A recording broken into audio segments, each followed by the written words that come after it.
السلام عليكم ورحمة الله وبركاته.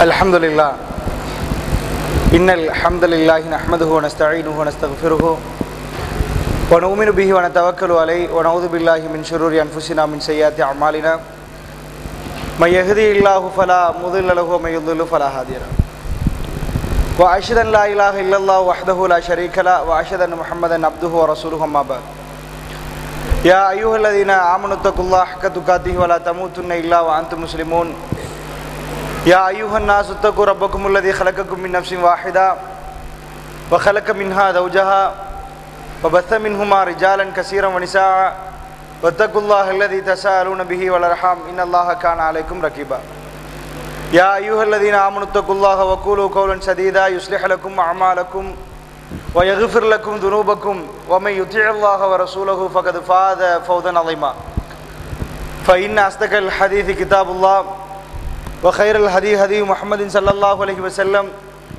وشر الأمور محدثاتها وكل محدثة بدعة وكل بدعة ضلالة وكل ضلالة في النار بعد அளவற்ற அருளாளனும் நிகரே இல்லாத பேரன்பு மிக்கவனுமான எல்லாம் வல்ல அல்லாஹ் ஜல்லஷானுஹு தஆலாவை போற்றி புகழ்ந்து நபிகள் நாயகம் ஸல்லல்லாஹு அலைஹி வஸல்லம் அவர்கள் மீது ஸலவாத்தும் ஸலாமும் சொல்லி ஆரம்பம் செய்கின்றேன்.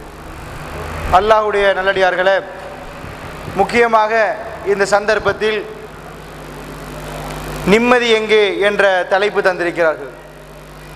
இந்த தலைப்பை பொறுத்த மட்டில் மறுமையோடு ஒட்டி மறுமை நம்பிக்கை வரும் வகையில் இந்த தலைப்பை பேசுமாறு இறுதியில் வேண்டுகொண்டார்கள். அந்த அடிப்படையிலே உண்மையாக இப்படியான தலைப்பு ஏன் தரப்பட வேண்டும்? விசேஷமாக ஒரு குறிப்பு சொன்னார்கள். எல்லாரும் டிவியை பற்றி தான் பேசியிருக்கிறார்கள், டிவியை பற்றி பேசாட்டி பரவாயில்லை அப்படி என்று சொல்லி ஒரு குறிப்பு தந்தாங்க. அன்புக்குரியவங்களே, முதலாவதாக நிம்மதி எங்கே என்ற தலைப்பு ஏன் பேசப்பட வேண்டும்? அது பேசினால் என்ன நடக்க போகிறது? இதை பேசி எதை சாதிக்க போகிறோம்? பேசியது உடனேயே நிம்மதி கிடைத்து விடுமா? அப்படி என்றால் இந்த உலகத்தில் நிம்மதியாக வாழுகின்ற ஒருவர் தான் உங்களுக்கு மத்தியில் இதை பேச போகிறாரா? இப்படியான பல கேள்விகள் இந்த விஷயத்தை பேசுவதற்கு முன்னாடி உங்களுக்குள் வரலாம். நான் நிம்மதியாக இல்லையா, இதை கேட்க வேண்டுமா என்ற கேள்வி கூட வரலாம். அன்புக்குரியவர்களே, அடிப்படை யதார்த்தத்தை நீங்கள் புரிய வேண்டும். இந்த உலகத்தில் வாழுகின்ற பிறந்தவர்கள் அனைவரும் ஒன்றை எதிர்பார்க்கிறார்கள். எதை எதிர்பார்க்கிறார்கள்? நிம்மதியை எதிர்பார்க்கிறார்கள். எல்லோரும் என்ன பணத்துக்கு பின்னாடி, சொத்து செல்வத்துக்கு பின்னாடி, பதவிகளுக்கு பின்னாடி, அதிகாரங்களுக்கு பின்னாடி என்ன வேணும்? நிம்மதி வேணும் என்பார்கள். யாரிடமாவது போய் கேட்டீர்கள், நீ லட்ச லட்சமா சம்பாதிக்கிறீங்களா, எதுக்குப்பா? கொஞ்சம் நிம்மதியா வாழதா? எதுக்கு அது? நிம்மதியா வாழ. நிஜமாக நான் கேட்கிறேன், இந்த தலைப்புக்குள் போவதற்கு முன்னாடி நெஞ்சில் கை வைத்து நீங்கள் சிந்தியுங்கள், நீங்கள் நிம்மதியாக இருக்கிறீர்களா? இந்த உலகத்தில் கோடிக்கணக்கான சொத்துக்களை சம்பாதித்தவர்களை தங்களுக்கு முன்னால் வைத்து பார்ப்போம், நிம்மதியாக இருக்கிறார்களா என்று. அன்புக்குரியவங்களே, ஒரு விஷயத்தை நீங்கள் ஆழமாக புரியணும். நபிகள் நாயகம் ஸல்லல்லாஹு அலைஹி வஸல்லம் அவர்களுக்கு அருளப்பட்ட இந்த மார்க்கத்தில் மாத்திரம்தான் நிம்மதி. வேற எங்க தேடி திரிந்து அலைந்தாலும் உங்களுக்கு நிம்மதியாக வாழ முடியாது. இந்த நிம்மதி ஒரு இடத்தில் வைக்கப்பட்டிருக்கிறது. நான் சொல்லவில்லை, அல்லாஹ் சொல்லுகிறான். காஃபிருக்கு என்ன வேணும்? தண்ணி வேணுமா கொடுப்பானா? சொத்து வேணுமா கொடுப்பானா? வீடு வேணுமா கொடுப்பானா? அரசாங்கம் வேணுமா கொடுப்பானா? அல்லாஹ் சொல்லுகிறான், அத்தனையும் கொடுப்பேன், நிம்மதியை கொடுக்க மாட்டேன். நிம்மதி யாருக்கு தெரியுமா? யார் அல்லாஹ்வை நம்புகிறார்களோ அவர்களுக்கு மாத்திரம்தான் நிம்மதி. வலா கௌஃபுன் அலைஹிம் வலா ஹும் யஹ்சனூன். அவர்கள் பயப்பட மாட்டார்கள், அவர்கள் கவலைப்பட மாட்டார்கள். யாருக்கு இந்த உலகத்தில் பயமே இல்லையோ, யாருக்கு இந்த உலகத்துக்கு கவலையே இல்லையோ, அவர் நிம்மதியா வாழ்றாரு. பயம் இல்லை என்று சொன்னா சிங்கத்துக்கு பயமா? அப்ப அவருக்கு நிம்மதி இல்லை. இந்த அது இல்லை, சில பயங்கள் இருந்தாகணும். தேவையில்லாத பயம் இருக்குதா இல்லையா? பிறகு என் தலைப்புக்குள்ள வர எந்த பயம் உண்டு? இந்த பயம் யாருக்கு இல்லையோ அவர் நிம்மதியாக வாழுவார்.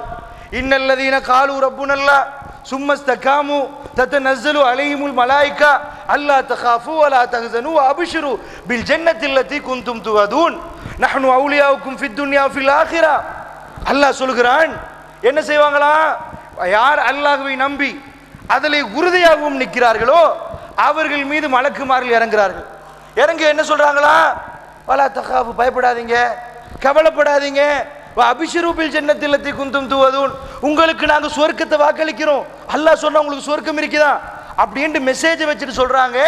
நஹனு அவுலியாவுக்கும் ஃபித் துன்யா வ ஃபில் ஆகிரா, இந்த உலகத்திலையும் மறு உலகத்திலையும் நாங்கள் உங்களுக்கு பாடி கார்ட்ஸா நிற்போம், பயந்துராதீங்க, நம்ம பின்னாடி நிற்போம் என்று அவர்கள் சொல்லுவார்களாம். அன்புக்குரியவர்களே, பெரியவர்களே, தாய்மார்களே, சகோதரிகளே, இதான் விஷயம். மலக்குமார்கள் அடிக்கடி சொல்றாங்க, பயப்படாதீங்க, அசந்து போவாதீங்க, வலா தஹினு வலா தஹ்சனு வ அன்துமுல் அலவுன இன் குன்தும் முஃமினீன், நீங்கள் கவலைப்படாதீர்கள், நீங்கள் நம்பிக்கை இழக்காதீர்கள், தைரியமாக நில்லுங்கள், இந்த உலகத்தில் ஆக சிறந்தவர்கள் மூமின்களாக இருந்தால் நீங்கள் தான் என்று அல்லாஹ் சொல்லுகிறார். அப்படி என்றால் உண்மையாக சொல்ல போனால் இந்த உலக சித்தாந்தத்தில் நிம்மதியை தேடுவதற்கு மனிதன் கையாண்ட விதம் எல்லாம் சக்சஸ் ஆயிட்டான்னு பார்ப்போம். இலங்கையில் பெரிய பணக்காரன் முன்னாடி உட்கார வைப்போம், அவர் பேர் தேசமானிய லலித் கொத்தலாவில், அவர் இன்றைக்கு இருக்கிறது சிறையில். அன்றைக்கு அரசாங்கம் அவருக்கு கொடுத்த பட்டம் தேசமானிய, இந்த இலங்கையிலே ஒரு பெரிய ஒரு பட்டம். லலித் கொத்தலாவலுக்கு எத்தனை கம்பெனி? 340 கன்சாலிடேட்டட் கம்பெனி அவருக்கு இருக்குது. ஒரு நாளைக்கு ஒரு கம்பெனி போனா 365 நாள், ஒரு வருஷத்துக்கு வைங்க, வருஷம் பூரா போலாம்.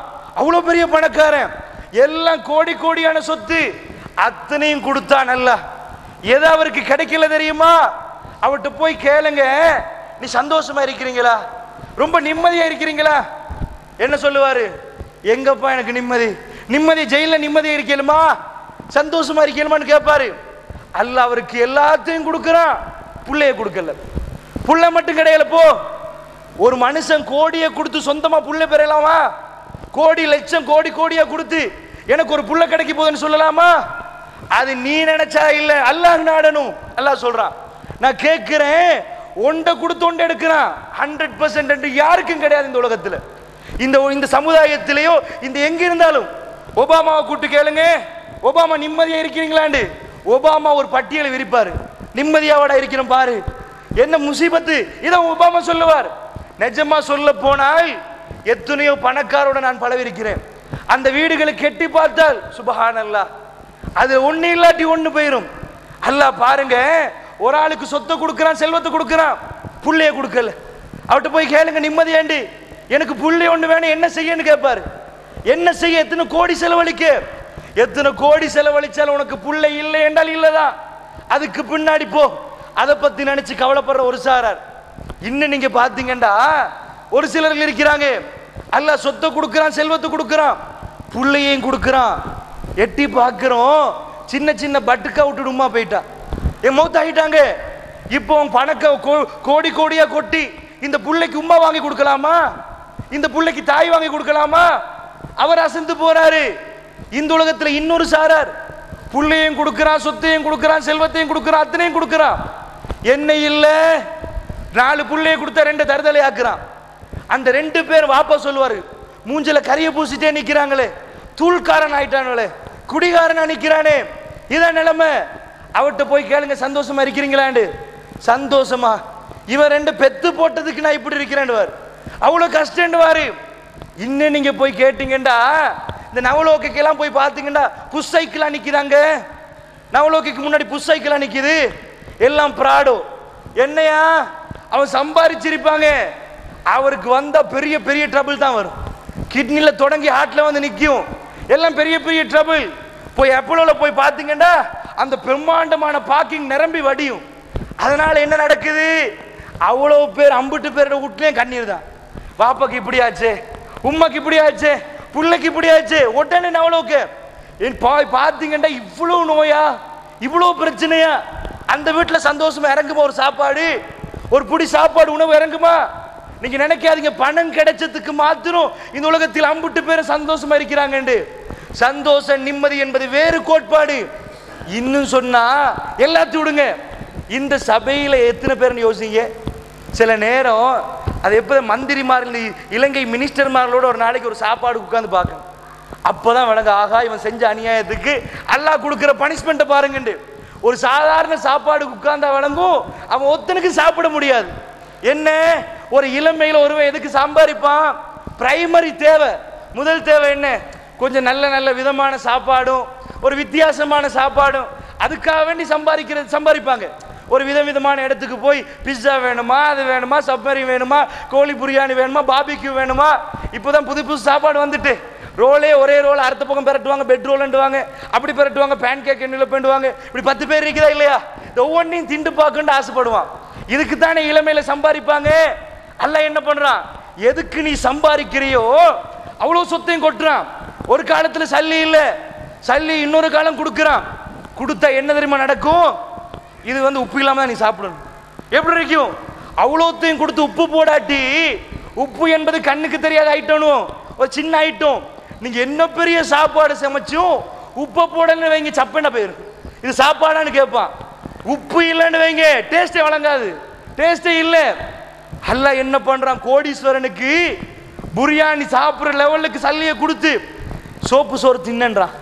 பெரிய பெரிய ஜனாதிபதி விட்டு மந்திரிமார்கள் அவ்வளோ பேருக்கும் என்ன நடக்குது? பெரிய பெரிய இது போட்டு சோப்புல தான் உங்களுக்கு இருக்காது.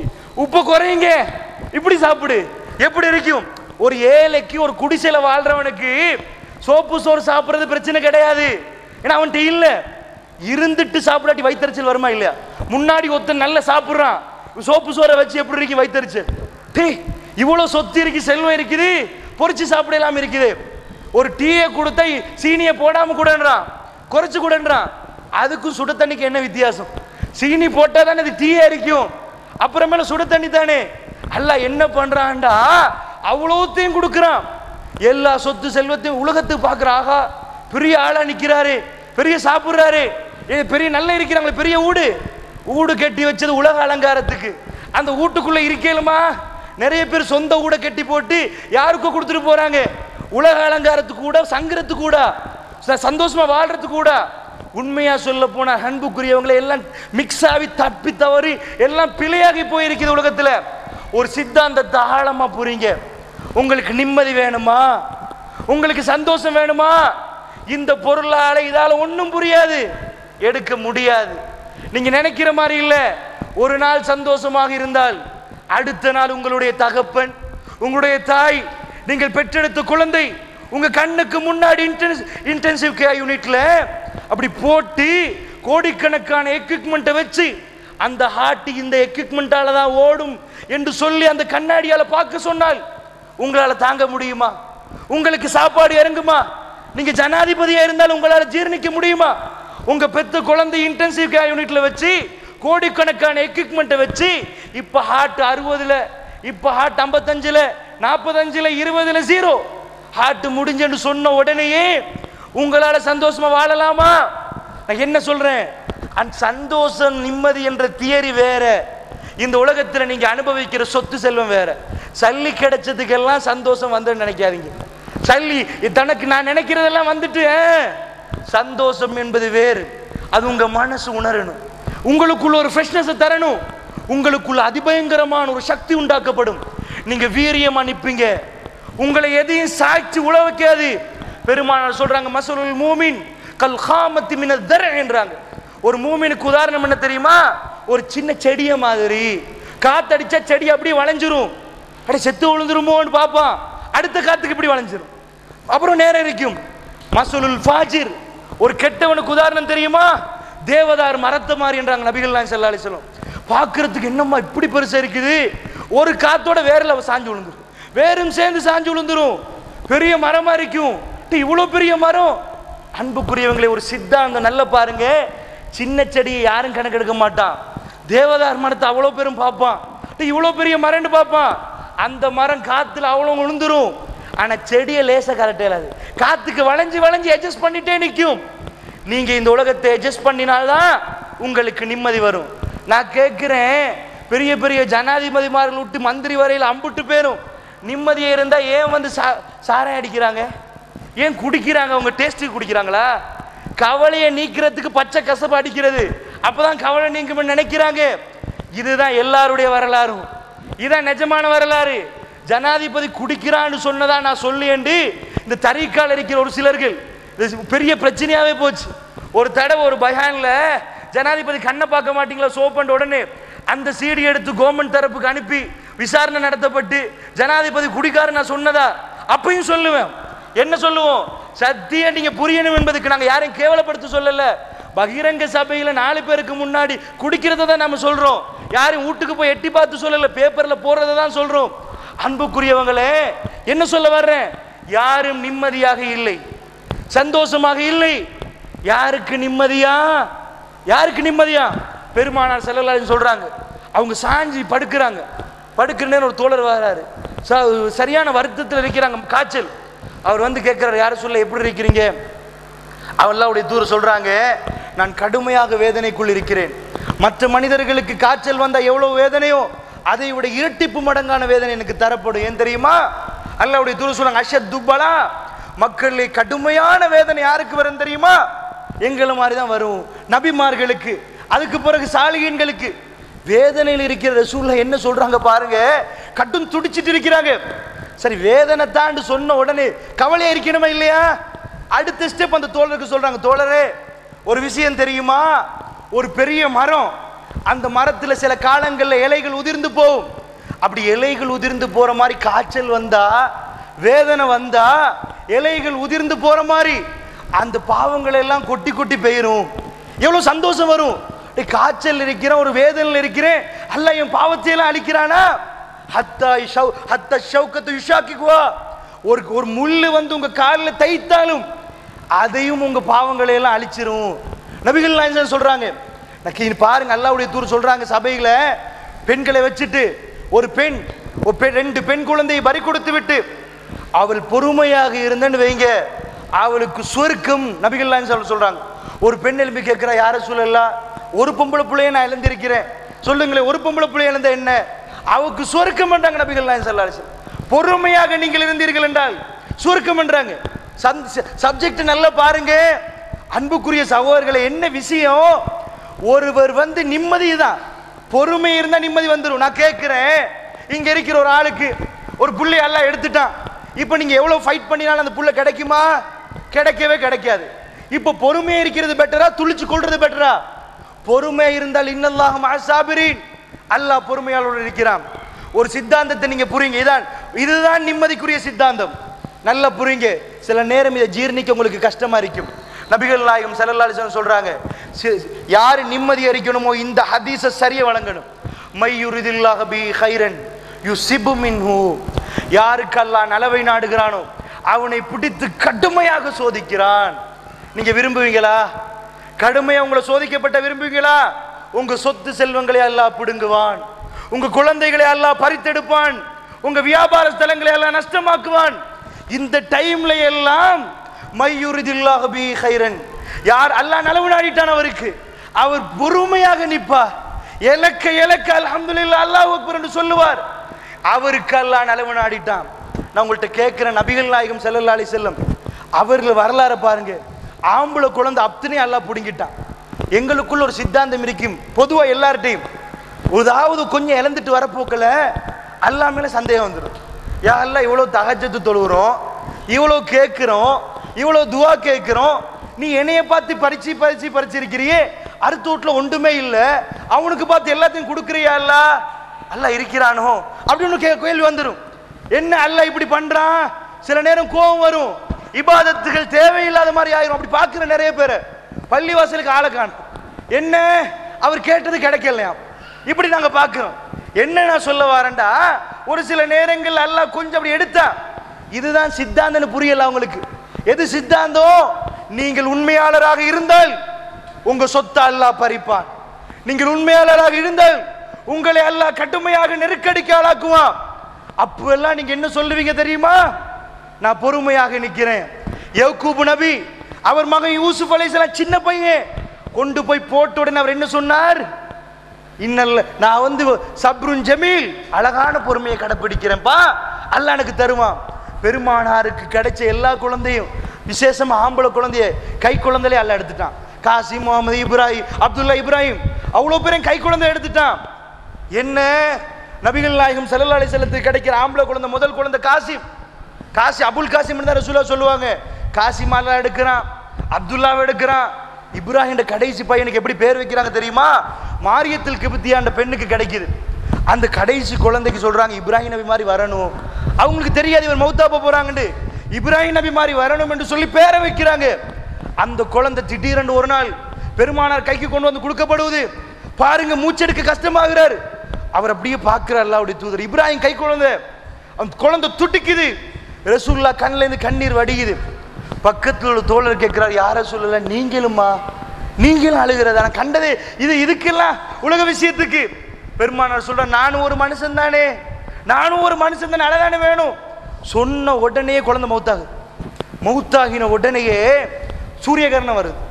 தோழர்கள்லாம் பேசிக்கொள்றாங்க, அல்லாஹ்வுடைய தூதர் குழந்தை மௌத்தானத்துக்கு பொறுத்தான் சூரியகரணம் போல.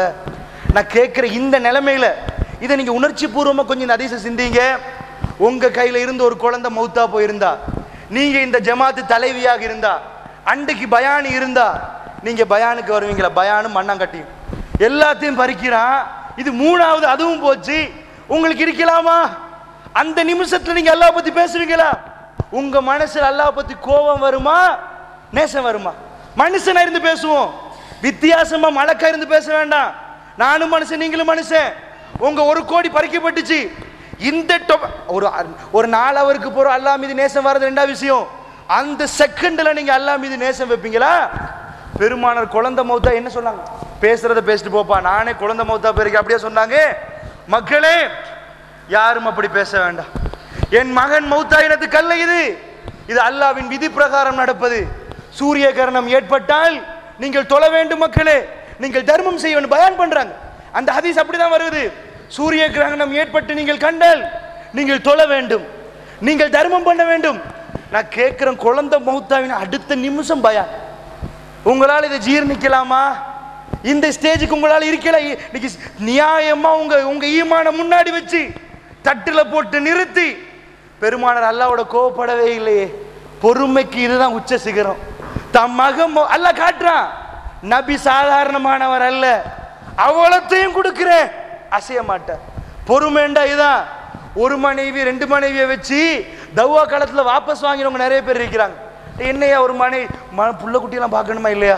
அதா 11 மனைவி ஏக காலத்தில் 9 போட்டால, 9 பேருக்கு வாக்கு கொடுத்து 9 பேரோட அட்ஜஸ்ட்மெண்டா இது பண்ணி தவ்வா காலத்துல எப்ப ரசூல ஓடினாங்களா? எவ்வளவு பெரிய பொறுமை! 9 பேரையும் சத்தம் இல்லாம வைக்கணும். 9 பேரும் தலைவர், உலகத்துக்கே தலைவர். 9 பேர் மனைவி ஏதாவது மிஸ்டேக் பண்ணிட்டாங்க, இவருக்கு அவமானமாயிரும். தப்பு சொன்னா இவர் தூதர் இல்லாம போயிரும். அவ்வளவு பேரையும் கண் கலங்காம பார்த்து அழகா பார்க்கிறார்கள் என்றால் உங்கள்கிட்ட சொல்ற விஷயம் தான், பெருமானார் நிம்மதியா வாழலையா? எவ்வளவு தர்மம்! ஒரு தோழர் வந்து ரசூல்கிட்ட கேட்கறாங்க, யார சொல்லலாம்? புகாரில் வருது, கொடுக்குறாங்க. சும்மா பிறகு தாங்கள கொடுக்குறாரு. 3வது கேட்குறாங்க, வச்சுக்கொண்டு இல்லைண்டா சொல்றேன்ப்பா. இல்லையா? அவ்வளோத்தையும் தந்துட்டேன். கொடுத்து போட்டு சிரித்தார் பெருமானார். அவ்வளோத்தையும் கொடுத்தார், சிரித்தார். இது எந்த சித்தாந்தத்தில் எப்படி இதை சிந்திக்கிறது? இது என்ன? இது எப்படி இந்த நிம்மதி? பாலைவனத்தில் சஹாபாக்கள் மக்காவிலிருந்து வந்த உடனே மதீனத்து தோழர்கள் சொத்துல பாதி கொடுத்தாங்க, வியாபாரத்தில் பாதி கொடுத்தாங்களாம் படிக்கிறோம். நாம் இஸ்லாத்துக்காக வேண்டி ஒரு பர்ச்சேஸை விட்டு ஒரு கல்லை கொடுப்போமா, ஒரு துண்டை கொடுப்போமா? சும்மா அது பரம்பரை சொத்து, அது வேற பார்ப்போம், இப்படி சொல்லுவோம். நிம்மதி எங்க தோழர்களே? எதுல நிம்மதி? நபிகள் நாயகம் ஸல்லல்லாஹு அலைஹி வஸல்லம் சித்தாந்தத்தை நீங்க சரியாக புரியணும் என்று சொன்னால் அல்லாஹ்வை நீங்கள் சரியாக புரியணும். புரியாத பட்சத்தில் இதெல்லாம் நிம்மதி வராது. முதல்ல அல்லாஹ்வை கரடு முரடா பார்த்திருப்போம். அல்லாஹ்வா, அவன் வேதனை செய்யக்கூடியவனே, அவன் ரொம்ப போட்டு பொசுக்குவானே, இப்படி புரிஞ்சிருப்பீங்க. ஒரு விஷயத்தை சொல்லிக்கொண்டு தலைப்புக்குள் வருகிறேன். அன்புக்குரியவங்களே, அல்லாஹ் ரொம்ப கருணையாளர். நானும் நீங்களும் அல்லாஹ்வை புரிஞ்ச விதம் வேற. நஜ்வா என்ற ஒரு விசாரணை இருக்குது மறுமையில. என்ன விசாரணை தெரியுமா? எல்லாரும் பர்சனலா தப்பா நினைச்சிருப்போம். ஏதாவது ஒருத்தன் வந்து அடிக்க போக்கல இவனை பல்ல உடைச்சே ஆகணும், இவன் சத்தியத்துக்கு எதிராக இப்படி பேசணும், குத்தி கொலை செய்யணும். மனசுல சில விஷயங்கள் தப்பாக ஆபாசமாக நினைச்சிருப்போம். இந்த நினைப்பை நம்ம வெளியே யாருக்கும் சொல்லிருக்க மாட்டோம், யாருக்கும் சொல்ல மாட்டோம், அதோட அடக்கி செய்ய மாட்டோம். தப்பு உடனே வந்த உடனே அல்லாஹ்வுக்கு பயந்து விட்டுருவோம். மறுமையில் அல்லாஹ் தனியை கூப்பிடும், ரகசிய விசாரணை கூப்பிட்டு யாருக்கும் தெரியாம நீ இப்படி நினைச்சாதானே வெக்கப்பட்டுரும். அடி ஆஹா யாரெல்லாம் யாருக்கும் தெரியாது சொல்லி அப்படியே சொல்லுவான், இப்படி செஞ்ச யாரெல்லாம் பண்ணினேன், இப்படி நினைச்ச யாரெல்லாம் ஒவ்வொன்றா கேட்பான். அந்த அடியான் குழம்பி போயிரும். ஆஹா, அப்படி நினைச்சதையெல்லாம் பிடிச்சி கேட்டா நான் செஞ்சதெல்லாம் இவ்வளவு இருக்கும். அல்லாஹ் என்ன தெரியுமா சொல்லுவான்? நான் கடைசியில அடியானை பார்த்து சொல்லுவான், அடியான் இது உனக்கு எனக்கு மட்டும்தான் தெரியும், வேற யாருக்கும் தெரியாதானே. இதுக்கு பிறகு ராசியமா வைக்கிறேன், சொர்க்கத்துக்கு போனோம். இவ்வளவு கருணையாளன் அல்லாஹ், இவ்வளவு அன்பாளன் அல்லாஹ் ரகசிய பேச்சுவார்த்தை நடத்துற அளவுக்கு நஜ்வா விசாரணை மறுமையில் இருக்குது என்று சொன்னால், நான் கேட்கிறேன், எங்க ரப்பு ரொம்ப அன்பாளன் கருணையாளன், அவனை புரியுங்கள். இன்னல்லாஹ மஅஸ்ஸாபிரீன், பொறுமையாக இருக்கிற நேரம் அவன் பக்கத்துல வந்துருவாயா? பொறுமை இருக்கிறீங்களா? அவன் வருவான், உங்க உதவிக்கு வருவான். எவ்வளவு அற்புதம்டா! கோடிக்கணக்கான அதாவது நூற்றுக்கணக்கான வருஷங்கள் உழைக்கிறாங்க. உழைச்சி உழைச்சி உழைச்சி கஷ்டப்பட்டு இலங்கை நாட முஸ்லீம் நாடா மாத்திரமா நாம 23 ஆண்டு காலத்தில் ஒரு 2 பேரை இருந்த சமுதாயம் திடீரென்று ஒரு பெரிய சமுதாயம் மாறி உமர் பின் கத்தாபுடைய ஆட்சி காலத்தில் ஸ்டாட்டிஸ்டிக் எவ்வளவு ரேஷியோ? மோர் தென் 65%. உலகம் 100 பிரிச்சா 65% முஸ்லீம் நாடு. ஸ்பெயின் முட்டும் தாரிக் பின் சியாத் போறாரு, இந்தியாவுடைய கோனர் முட்டும் முகமது பின் காசிம் வர்றாரு. இலங்கையை பிடிக்கல. இந்தியாவில் எவ்வளவு முஸ்லீம்? இப்பக்கு 20 கோடி முஸ்லீம், 106 கோடி மக்கள், 20 கோடி முஸ்லீம். இந்த மைனாரிட்டி இந்தியாவை ஆட்சி செஞ்சிச்சு. முகமது பின் காசிம் பிடிச்சாரு. உலகத்தில் எல்லா நாடுகளும் முஸ்லீமா இஸ்லாமிய ஆட்சியா போச்சு. எப்படி? அதான் பொறுமை. பொறுக்கிறியா? நீ ஒரு கால்குலேஷன் போடுவாய். எப்படி கால்குலேஷன்? வளைஞ்சு சொல்லுவோம், கொஞ்சம் மடிஞ்சு சொல்லுவோம், கிரவுட் குறைஞ்சிருமே, மக்கள் பெயருவாங்களே, அப்படி ஒரு ஜமாத்து செய்து அல்லாஹ்ட கால்குலேஷன் நம்புறது கிடையாது. என்ன செஞ்சு இப்படி சொன்னா சரி, கூட்டுத்துவாய்ப்பை பத்தி பேச தேவையில்லை, விதத்தை பத்தி பேச தேவையில்லை, அந்த ஜமாத்துன்னு சொல்ல தேவையில்லை. நடிப்பு 4 விதமா நடிச்சு அவங்க மக்களை சேர்க்க பார்க்கறாங்களா? இந்த கால்குலேஷனுக்கு என்ன ஆகும்? அல்லாஹ் தூசி ஆக்கிடுவான். எது கால்குலேஷனா? யுத்த களத்தில் நின்று சத்தியம்டா சத்தியம் தான், வளைவு நெளிவு எதுவும் கிடையாது என்று பெருமானார் இருந்தார்களே, அவர்களுக்கு 23 ஆண்டு காலத்தில் கிஸ்ரா கைசர் அத்தனை மன்னருக்கு கீழே கந்தக் யுத்தத்தில் ஒரு கல் இருந்துச்சு. சஹாபாக்கள் உடைக்க பார்க்கறாங்க, உடைக்க முடியல. பெருமானார் கையில கொண்டு வந்து கொடுக்கறாங்க, உடைக்கிறாங்க. ஒட்டச்ச பலார்னு உடையுது. கிஸ்ரா என் கையில் அண்டாங்க, ரோமபுரி என் கையில், பாரசீக கருவூலங்களின் கையில். சொல்லிட்டு சும்மா இருந்தாங்களா? கந்தக்கை தாண்டி உமர் பின் கத்தாபுடைய ஆட்சி காலம் எல்லாம் அவங்க கையில. உலகத்தில் ஹெர்குலிஸ் மன்னன் தோத்தான். சீசருடைய பரம்பரை தோல்வி அடையப்பட்டது. இதுக்கு பிறகு சீசர் பரம்பரை இல்லை என்று ஆக்கப்பட்டது. ரோமபுரி வீழ்த்தப்பட்டது, பாரசீகம் வீழ்த்தப்பட்டது, இஸ்லாமிய சாம்ராஜ்யம் போனது என்று சொன்னால், நான் உங்கள்கிட்ட கேட்கிறேன், நிஜமாக நீங்க புரியணும், என்னமோ ஒரு அற்புதம் இதுக்குள்ள இருக்குது. அப்படி இல்லாட்டி இது நடக்குமா? இவ்வளவு பெரிய பிரம்மாண்டமா வருமா? சஹாபாக்கள் என்று யாரெல்லாம் ஒரு ஈச்சப்பழம் சாப்பிடுறதுக்கு இயலாத இருந்தாங்களோ அவர்கள் எல்லாம் கவர்னர்கள் ஆக்கப்பட்டாங்க. அந்த பிஞ்சாடை அணிஞ்சிட்டு ஒட்டு போட்டு இருந்தாங்களோ அவங்க எல்லாம் ஜனாதிபதி ஆக்கப்பட்டாங்க. நான் உங்கள்கிட்ட கேட்கிறேன், ஆடு மேய்த்தவர் ஜனாதிபதி ஆறாண்டா? இந்த ஒரு பள்ளிவாசலுக்கு தலைவராக்கும், கூமுட்டையை தலைவராக்குவாங்களா? யாராவது சேர்ந்து அடிச்சு விரட்டிடுவாங்க. நீ ஒரு கூமுட்டை உனையெல்லாம் தலைவரா?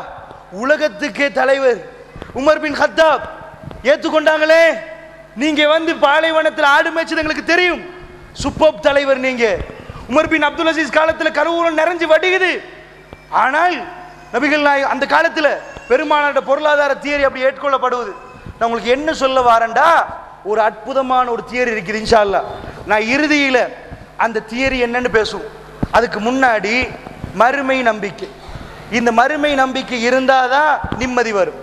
மன்கான யூமினு பில்லாஹி வல் யௌமில் ஆகிர் ஃபல்யுக்ரிம் ஜாரஹு. யார் அல்லாஹ்வை நம்புறார்களோ, மறுமையை நம்புறார்களோ, அவர் விருந்தாளியை சங்கை அடுத்த அண்டை வீட்டாரை சங்கைப்படுத்திடும் என்றாங்க. அண்டை வீட்டாரை சங்கைப்படுத்தி நீங்க மறுமையை நம்பணுமா? மன்கான யூமினு பில்லாஹி வல் யௌமில் ஆகிர் ஃபல்யுக்ரிம் லைஃபஹு. உங்க விருந்தாளியை நீங்க சங்கைப்படுத்தணுமா? அல்லாஹ்வும் மறுமையை நம்புறவன் தான் விருந்தாளியை சங்கைப்படுத்துவான். நீங்க தர்மம் பண்ணணுமா? நீங்க மறுமையை நம்பணும். மஸ்ஜிது நபவியில பெருமானார் ஸல்லல்லாஹு அலைஹி வஸல்லம் ஒரு கூட்டம் போட்டு மக்களுக்கு சொல்ற நேரம் ஒரு குர்ஆன் ஆயத்து வருது. லன் தனாலுல் பிர்ர ஹத்தா துன்ஃபிகு மிம்மா துஹிப்பூன். நீங்கள் எதை விரும்புகிறீர்களோ அதை தர்மம் செய்யும் வரை உண்மையான மூமினாக மாட்டீர்கள். உடனே அபூ தல்ஹா கையை தூக்குறாங்க, யா ரசூலல்லாஹ், நான் விரும்புறத தர்மம் செஞ்சாதான் உண்மையான மூமின். இதோ மதீனா பள்ளிவாசலுக்கு முன்னாடி பைருவா அல்லது பீருவாண்டுவாங்க, அந்த தோட்டத்துக்கு பேர். இந்த தண்ணி அதுல ஒரு கிணறு இருக்கு, அந்த தண்ணி ரசூலுல்லாஹ் விரும்பி குடிப்பாங்க. இந்த தோட்டத்தை நான் அல்லாஹ்வுக்காக வேண்டி தர்மம் செய்யறேன்றாங்க. உடனே பெருமானார் பஹ்ன்றாங்க, இவ்வளவு நல்ல காரியம், இவ்வளவு பிரம்மாண்டமான தோட்டத்தை ஒரு செகண்ட்ல அல்லாஹ்வுக்காண்டி கொடுக்கிறேன் யா ரசூலல்லாஹ். அல்லாஹ் கேட்டுட்டான் இல்லையா? உடனே பெருமானார் சொல்றாங்க, இது இஸ்லாத்துக்கு இப்பொழுது தேவையில்லை, உனக்கு நெருங்கிய உணவினர் யாருக்கு பிரிச்சு கொடுத்துருமா? நான் கேட்கிறேன், அப்படியெல்லாம் அல்லாஹ்வுடைய மார்க்கத்துக்கு கேட்ட உடனே கொடுத்துருவீங்களா? நிம்மதி எங்க கிடைக்கும் தெரியுமா? சந்தோஷம் எங்க கிடைக்கும் தெரியுமா? நீங்கள் மறுமையை நம்புங்கள். நம்பி விட்டு நீங்கள் அக்ஷல் ஃபக்ர, நீங்கள் வறுமையை அஞ்சு கொண்டிருக்கக்கூடிய நேரத்தில், அந்த மாதிரி நேரத்தில் வாந்த ஷஹீவுன் வாந்த சஹீவுன், உங்க உடம்பு ரொம்ப திரகாத்திரமா இருக்கிற நேரம் அல்லாஹ்வுக்காக வேண்டி கேட்கப்பட்டால், ஏழை எளியவர்களை கண்டால் நீங்கள் ஆயிரக்கணக்கில் கொடுக்க தயாராக இருக்கிறீர்களா? உங்களை நிம்மதி வந்து அடைந்து கொள்ளும், உங்களை நிம்மதி அடையும். அன்பு சகோதரர்களே, அந்த மறுமை நம்பிக்கை வாரத்துக்காக வேண்டி நபிகள் நாயகம் ஸல்லல்லாஹு அலைஹி வஸல்லம் ஒரு சில விஷயங்கள் சொல்றாங்க. நான் கேட்கிறேன், நான் சொல்லுகிற சில விஷயத்தை நீங்க சிந்திச்சு பாருங்க. இந்த விஷயம் எதுக்கு சுவர்க்கத்துக்கு போறவங்களும் சொல்லணும்? ஒரு மார்க்கத்தை கட்டி எழுப்ப இந்த விஷயம் வேணுமா? அப்ப ரசூலுல்லாஹ் இது ஏன் சொன்னாங்கன்னு உங்கள்கிட்ட கேட்கிறேன். எதுக்கு சொன்னாங்கன்னு நீங்க புரியுவீங்க. உஹது மலைக்கு மேல அல்லாஹ்வுடைய தூதர் ஏறுறாங்க. உஹது அசையுது. பெருமாள் காலால் ஒரு அடி அடிக்கிறாங்க. உஹத் அசையக்கூடாதுன்றாங்க. இதுவரைக்கும் ரசூலுல்லாஹ் மண்ணோட பேசியது கிடையாது, கல்லோட பேசியது கிடையாது. ஒரு ஆச்சரியம் என்னண்டா, உஹது மலை அசைகிற நேரம் காலால் அடிச்சு, உஹது நீ அசையக்கூடாது, உன் மீது ஒரு நபி இருக்கிறேன், உன் மீது ஒரு சித்திக் இருக்கிறார், உன் மீது 2 ஷஹீதுகள் இருக்கிறாங்கன்றாங்க. நான் கேட்கிறேன் உங்கள்கிட்ட, ஒரு மலையை அசையாதுன்னு மலையிட்ட நான் ஒரு நபி, இவர் வந்து உண்மை பேசுறவர், அவங்க 2 பேரும் உயிர் தியாகிகள் இருக்கிறாங்கன்னா இது எதுக்கு சொல்லணும்? அன்பு சொல்லி, இது எதுக்கு? இஸ்லாத்துக்கு சொர்க்கம் போறதுக்கு நீங்க இதெல்லாம் படிக்கணுமா? இதெல்லாம் ஒரு மலைட்டு சொல்லணுமா? ஒரு மண்ணில் சொல்லணுமா? அது மலைக்கு மண்ணுக்கும் பெருமானார் சொல்லல. எதுக்கு சொன்னாங்க தெரியுமா? என்ன மாதிரி உங்களை மாதிரி ஆட்களை இந்த மறுமை சித்தாந்தத்தை நம்பினா அப்பதான் உங்களுக்கு நம்பிக்கை வந்தா இந்த நிம்மதி வரும். எதையும் விடுவீங்க, அதை நம்பணும் என்பதுக்கு பெருமான் என்ன சொல்றாங்க? உமர் நீங்க கொலை செய்யப்படுவீங்க, உஸ்மான் நீங்க கொலை செய்யப்படுவீங்க. நான் உங்கள்ட்ட ஒரு கொஸ்டின் கேட்கிறேன்.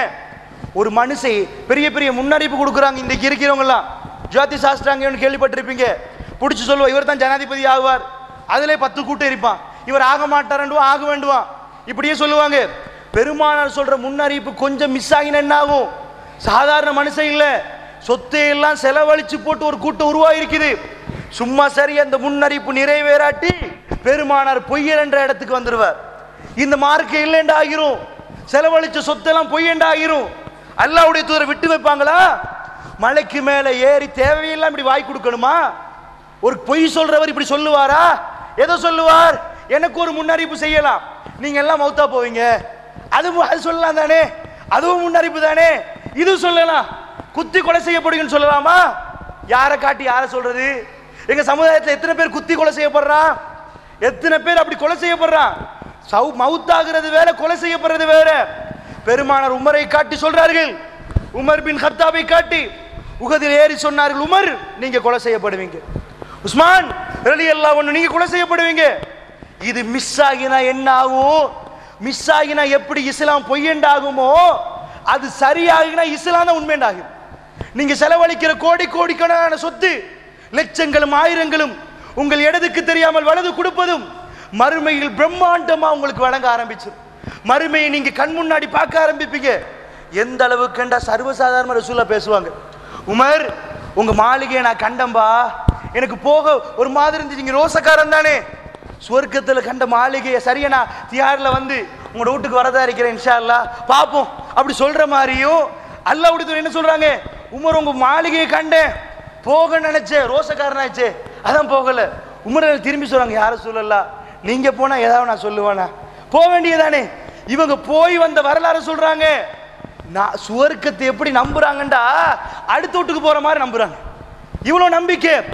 எப்படி எனக்கு முன்னாடி நீங்க இருப்பதை நான் நம்புறேனோ அதே மாதிரி உங்க முன்னாடி நான் நின்று இருக்கிறத நீங்க எப்படி நம்புறீங்களோ அதையெல்லாம் தாண்டி அவர்கள் சுவர்க்கத்தை நம்பினாங்க. நான் இப்ப இங்க மனுஷன் இல்லைன்னா நான் நம்புவேனா? இப்ப கண்ணால பாக்குறத மிருகமானு கேட்பேன். அதே மாதிரி நீங்க நம்புவீங்களா? இது எப்படி இந்த நம்பிக்கை இருக்கும்? இதை விட வெயிட்டா சுவர்க்கம் என்று சொன்னா உடனே யார சொல்ல சுவர்க்கமா, எனக்கு கையில இவ்வளவுதான், யாரும் சொல்லல, அவ்வளோத்தையும் போட்டுருவாங்க. அவ்வளவு நம்பிக்கை. இந்த தியாரில் அப்படி நம்பிக்கை இருக்குதா? பேசுற என்கிட்ட அந்த நம்பிக்கை இருக்குதா? அளந்துதான் பார்க்கணும். தான் பார்க்கணும். சொந்த வாழ்க்கை என்று வர நேரத்தில் எவ்வளவு போடுறீங்க? அல்லாஹ்வுடைய மார்க்கமும் சொந்த வாழ்க்கை 2 நமக்கு. அந்த மக்களுக்கு அதெல்லாம் ஒன்றுதான். அல்லாஹ்வுடைய மார்க்கமும் சொந்த வாழ்க்கை 2 ஒன்று. எந்த அளவுக்கு சொல்றாரு பெருமானார், அபூபக்கரை வச்சு நீங்க கொலை செய்யப்பட மாட்டீங்க, நான் அப்படி இல்லை, ஆனா உஸ்மான் உமரும் கொலை செய்யப்படுவாங்கன்றாங்க. மிஸ் ஆகினால் மிஸ் ஆகல தோழிகளை. ஆச்சரியம் என்னண்டா பெருமானார் சொன்னது மாதிரி நடக்குது. இந்த உலகத்துல யாருக்கும் இதை தான் சொல்ல இயலாது. இப்படி குத்தி தான் கொலை செய்யப்படுவீங்க, உங்களை சாகடிப்பாங்க, இஸ்லாத்துக்காக வேண்டி தான் மௌத்தாவீங்க. சும்மா சரி கடைசி கட்டத்தில் ஒரு மார்க்கம் மாறினால் மதம் மாறினால் பொய்யன் ஆகிரும். குத்தி கொலை செய்யப்பட பொய்யன் ஆகிரும். சொன்னது சொன்னபடியே பெருமானார் மௌத்தாகிறாங்க. ஹிஜ்ரி 11, அபூபக்கர் ஹிஜ்ரி 13 வரையில் ஆட்சி 2 வருஷம். ஹிஜ்ரி 23 உமர் பின் கத்தாப் ஒரு நாள் சுபவுக்காக வேண்டி பள்ளிவாசலுக்கு வராங்க. புகார் நீங்க பார்க்கலாம், முஸ்லீம்ல. பள்ளிவாசலுக்கு வந்து மிஹ்ராப்ல அல்லாஹ்வுக்கு கொண்டு தொழுவிக்கிறாங்க. அவர் சொல்றார், அவருக்கு பின்னாடி இப்னு அப்பாஸ் என்ற தோழர் அறிவிக்கிறார், நான் தான் உமருக்கு பின்னாடி இருந்தேன். அவர் தொழுகை அல்லாஹ் அக்பர் என்று தக்பீர் கட்டி ஓத ஆரம்பிச்சார். அது சுபஹு தொழுகை, வரிசை நிரப்பப்பட்டிருந்தது. அந்த நேரத்தில் அவர் ஆரம்பிச்சு அல்ஹம்து சூராவை ஓதி அடுத்து சூறாவை ஆரம்பிக்கிறாரு. சஃப்பு திடீரென்று பழக்கப்பட்டு ஒருவன் வேகமாக ஓடி வந்து உமர் பின் கத்தாப் அவர்களை குத்தினான். குத்திவிட்டு ஓட ஆரம்பித்தான். உமர் பின் கத்தாப் அவர்களின் மடியில் சாய்ந்து விழுந்தார்கள். அவர் என்னை பார்த்து கேட்டார், யார் யார் அவன் என்று கேட்டார். அக்கலியல் கல்ப், என்னை ஒரு நாய் கடித்து விட்டது, மதீனாவுக்குள் நாய்கள் நுழைந்து விட்டது, என்னை பார்த்து சொன்னார். நான் சொன்னேன், உமர் அவர்களே, அமீருல் மூமின் அவர்களே, மூமின்களுடைய தலைவர் அவர்களே, யாருக்கு நீங்க மதீனாவுக்கு அனுமதி கொடுத்தீங்களோ, ஒரு அடிமைக்கு நீங்க மதீனாவுக்கு வரதுக்கு அனுமதி கொடுத்தீங்களே, அவன் தான் குத்திட்டு போறான். குத்திட்டு ஓட பள்ளிவாசல வெளியே ஓட முடியல. மக்கள் எல்லாம் அவனை தாக்க ஆரம்பிக்கிறார்கள். உடனே எடுத்த கத்தியால் அவன் குத்தி அவன் சாவுறான். உமர் பின் கத்தாப் அவர்கள் எடுத்து வீட்டுக்கு செல்றார்கள். 3 நாள் குத்தினத்துக்கு போற வாழ்றாங்க. ரத்தம் ஓடுது, சாஞ்சிருக்கிறாங்க. அப்போ உமர் ரலியல்லாஹு பார்க்க ஒரு ஆள் வராரு. வந்து அழுகிறார். உமர் பின் கத்தாபை பார்த்து அழுது பேசின உடனேயே உமர் ரலியல்லாஹு அவரை பார்த்து என்ன சொல்லிருக்கேன்னு அழுது அவரும் சேர்ந்து அழு, நானும் போறேன்டா, என்ன செய்ய, எவ்வளவு காலம் ஒத்தமையா இருந்தோம். அவர் பிடிக்கிறார், கையை பிடித்து விட்டு சொல்லி, இப்படி ரத்தம் ஓடுது. ஓடுற நேரத்திலையும் கையை பிடித்து சொல்லுகிறார், உங்களுடைய ஆடையை கொஞ்சம் உயர்த்து கொள்ளுங்கள், அல்லாஹ் உங்களுக்கு ரஹ்மத்து செய்வான். மௌத்தாகிற கடைசி கட்டம் அவர் கொஞ்சம் ஆடையை தேய்க்கிறாரா, ஆடையை கொஞ்சம் தூக்குங்கப்பா, அல்லாஹ் ரஹ்மத் செய்வான்றார். ஆடையை கொஞ்சம் தூக்கி விடுங்க. இப்படி மெசேஜ் வைக்கிறாங்க. நான் என்ன இதை சொல்ல வாரேன்டா, உமர் ரலியல்லாஹு அவர்கள் அந்த வரலாறுல ஆயிஷா அம்மாட்ட கேட்கிறாங்க, இப்னு உமரை கூப்பிட்டு சொல்றாங்க, இப்னு உமர் போய் சலாம் சொல்லு, பாருங்க மகனுக்கு எப்படி சொல்லி கொடுக்குறாங்கன்னு. மகன் பெரியாள். ஆயிஷா வீட்டுக்கு போற நேரத்தில் சலாம் சொல்லி உள்ளுக்கு போய் அல்லாஹ்வுடைய தூதருக்கு வலது பக்கம் அபூபக்கர் சித்திக், இடது பக்கம் ஆயிஷா அம்மாக்கு தான் அந்த இடம், என்ன அங்க அடக்க அனுமதி கொடுப்பாங்களான்னு கேட்க சொல்லுங்க. போய் கேட்கிறாரு. சரி என்று ஆயிஷா அம்மா அழுது சொல்றாங்க. வந்து சொல்றாங்க அவங்க சரி என்றிட்டாங்க.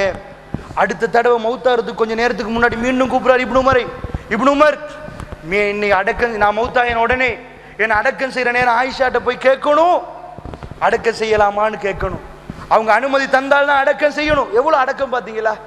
நான் மையத்தை அடக்கிறதுக்கு கூட எவ்வளவு பயப்படுறாங்க. தோழிகளை, ஒரு விஷயம் தெரியுமா உங்களுக்கு? இன்றைக்கு நபவிக்கு நீங்கள் போய் பார்த்தால் அல்லாஹ்வுடைய தூதருடைய மக்பரா, அதுக்கு நடுவில் அதுக்கு வலது பக்கத்தில் அபூபக்கர் சித்திக், அதுக்கு இடது பக்கத்தில் உமர் பின் கத்தாப். 3 பேரும் எத்தனை வயது தெரியுமா மௌத்தாகிற நேரம்? ஹிஜ்ரி 11 ரசூலுல்லாஹ்வுக்கு 63 வயது. ஹிஜ்ரி 13 அபூபக்கர் அவங்க மௌத்தாகிற நேரம் அவருக்கு 63 வயது. ஹிஜ்ரி 23 உமர் பின் கத்தாப் மௌத்தாகிற நேரம் அவருக்கு 63 வயது. 3 பேரும் 63 வயது. ஒரு நாள் ஒரு இரவில் ஒரு வீட்டில் இருந்து அல்லாஹ்வுடைய தூதர் வெளியே வருகிறார். அபூபக்கர் சித்திக் அவர்கள் வெளியே வந்தார்கள், உமர் பின் கத்தாப் அவர்கள் வெளியே வந்தார்கள். உங்களுக்கு தெரிந்த ஹதீஸ். 3 பேரையும் பார்க்கிறார்கள். என்னப்பா இந்த இரவிலே பசிக்கிறது யார சொல்லல? அதுதான் பெருமானார் சொல்லுகிறார், எனக்கும் பசிக்கிறது. அதுதான் அபூபக்கர் அவர்களும் சொல்லுகிறார், எனக்கும் பசிக்கிறது. அல்லாஹ் எந்தோர் இரவுல அவர்கள் மூவரையும் ஒன்று சேர்த்தான் அல்லவா? அன்றைக்கு பசி என்று ஒருவர் ஒன்று சேர்த்தான். பிறகு அல்லாஹ் அவர்களுக்கு ஆட்சியை கொடுத்தான். இந்த உலகத்தில் அவர்கள் தியாகம் செய்ததுக்காக வேண்டி இந்த உலகத்தில் அவர்களை ஜனாதிபதியாக மாற்றினான். அந்த அரபிய தீபகற்பத்துக்கு அவர்கள் ஜனாதிபதிமார்களாக மாறினார்கள். அவர்கள் இறுதியிலே கபரிலே அவர்களை அல்லாஹ் ஒன்று சேர்த்தான். 63 வயதிலே இந்த உலகத்தை விட்டும் அவர்கள் பிரியாவிடை அடைந்தார்கள் என்றால், தாய்மார்களை நான் கேட்கிறேன், அல்லாஹ்வுக்காக வேண்டி அவர்கள் கொடுத்தது கொஞ்ச நஞ்சம் அல்ல. ஒரு போரிலே நபிகள் நாயகம் ஸல்லல்லாஹு அலைஹி வஸல்லம் அவர்கள் சொத்தை கொண்டு வந்து போடுங்கள் தோழர்களே என்கிறார்கள். உமர் பின் கத்தாப் அவர்கள் சொத்தை கொண்டு வந்து போடுகிறார்கள். இன்றைக்கு நான் அபூபக்கரை வெல்ல வேண்டும் என்று நினைக்கிறார். அந்த நேரத்தில் மிக பிரம்மாண்டமான அளவில் சொத்து கொண்டாந்து இருந்தார். அபூபக்கர் அவர்கள் சின்ன பையிலே கொண்டு வருகிறார்கள். அல்லாஹ்வுடைய தூதர் கேட்டார், பெர்சன்டேஜ் கணக்கிலே கொண்டு வந்து பெரிய அளவில் போடல, பெர்சன்டேஜில் அபூபக்கர் என்ன அளவு நீங்க எவ்வளவு கொண்டாந்தீங்க எவ்வளவு கொண்டாந்தீங்க யார் ரசூலல்லாஹ்? அல்லாஹ்வும் அல்லாஹ்வுடைய தூதரையும் வீட்டிலே வைத்து விட்டு அத்தனையும் தொடைத்து விட்டு வந்துட்டேன் யார் ரசூலல்லாஹ். உமர் உங்கள் சொத்திலே எவ்வளவு? யார் ரசூலல்லாஹ் என் சொத்தில் பாதி என்றார். சொத்திலே பாதியையும் சொத்து முழுக்கவும் போட்டுதான் இந்த சாம்ராஜ்யத்தை கட்டி எழுப்புவதற்கு அவர்கள் பாடுபட்டார்கள் என்று சொன்னால், அந்த மக்பராவில் இன்றைக்கும் எனக்கும் உங்களுக்கும் பார்க்கும் அளவுக்கு அல்லாஹ் மூவரையும் கபரில் ஒன்று சேர்த்து வைத்திருக்கிறான். தோழிகளே, நான் என்ன சொல்ல வருகிறேன் தெரியுமா? பெருமானார் உமரை பார்த்து சொன்னார், உமர் நீங்கள் கொலை செய்யப்படுவீர்கள். உமர் பின் கத்தாபுக்கு இது வேறொரு வழியிலும் தெரியும். உதைஃபத்துல் யமான் என்ற ஒரு தோழர் இருக்கிறார். இந்த தோழருக்கு ரசூலுல்லாஹ் சில ரகசியங்கள் சொல்லி வச்சிருந்தார்கள். பெருமானார் ஸல்லல்லாஹு அலைஹி வஸல்லம் மரணத்துக்கு பிறகு உதைஃபத்துல் யமான் உமர் ரலியல்லாஹு ஆட்சி காலத்தில் ஒரு சபையில் இருக்கிறார். அந்த நேரத்தில் உதைஃபத்துல் யமான்ட்ட உமர் ரலியல்லாஹு கேட்குறாங்க, ஃபித்னாவை பற்றி கொஞ்சம் சொல்லுங்களேன். அவர் ஃபித்னாவை பற்றி வேற வேற ஐட்டம் சொல்ல ஆரம்பிச்சார்.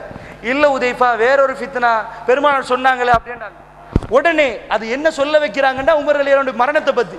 உதைஃபத்துல் யமான் சொல்கிறார், எல்லாத்தையும் வச்சுட்டு அந்த ஒரு ஃபித்னாவுடைய கதவு உடைக்கப்படும் என்கிறார். உமர் ரலியல்லாஹு கேட்கிறாங்க, ஃபித்னாவுடைய கதவு திறக்கப்படுமா உடைக்கப்படுமா உதைஃபத்துல் யமான்? அது உடைக்கப்படும் என்கிறார். அதோட முடிகிறது கதை. அந்த உதைஃபாவோட வந்த அந்த தோழர் பிறகு ரோட் போற நேரத்தில் கேட்கிறாங்க, உதைஃபா அது என்ன உடைக்கப்படும் என்ற? யார்? அது உமர். உடைக்கப்படும் என்பது உமர் கொலை செய்யப்படுவார் ரசூல் அப்படி சொல்லிட்டு போனாங்க. உமருக்கு தெரியுமா உமர் கொலை செய்யப்படுவார் என்று? ஆம் தெரியும் என்று சொல்லுகிறார்கள். இப்படி பல வகையில உமர் ரலியல்லாஹு அவர்கள் கொலை செய்யப்படுவார் என்று ரசூலுல்லாஹ் முன்னறிவிப்பு சொன்னார். இது ஜோக்குக்கு சொன்னதா? உஹது மலைக்கு மேலே ஏறி சரியான முசுப்பா இருக்குது, அதனால உமர் நீங்க கொலை செய்யப்படுவீங்க, உஸ்மான் நீங்க இதுக்கா தேவையில்லாம பெருமாள் சொன்னாங்களா? இது தேவையாது. எதுக்கு இது? ஒரு கூட்டம் வரும், அவர்கள் என்னை காண மாட்டார்கள், என் வார்த்தைகளை மாத்திரம் கேட்பார்கள். அவர்கள் நம்பணுமா? சொர்க்கம் அவர்களுக்கு முன்னாடி கொண்டு வந்து வைத்து அப்படி கொண்டு வந்து வைக்கிற மாதிரி அவர்கள் நம்பணும். நரகம் முன்னாடி வைக்கிற மாதிரி அவர்கள் நம்பணும்.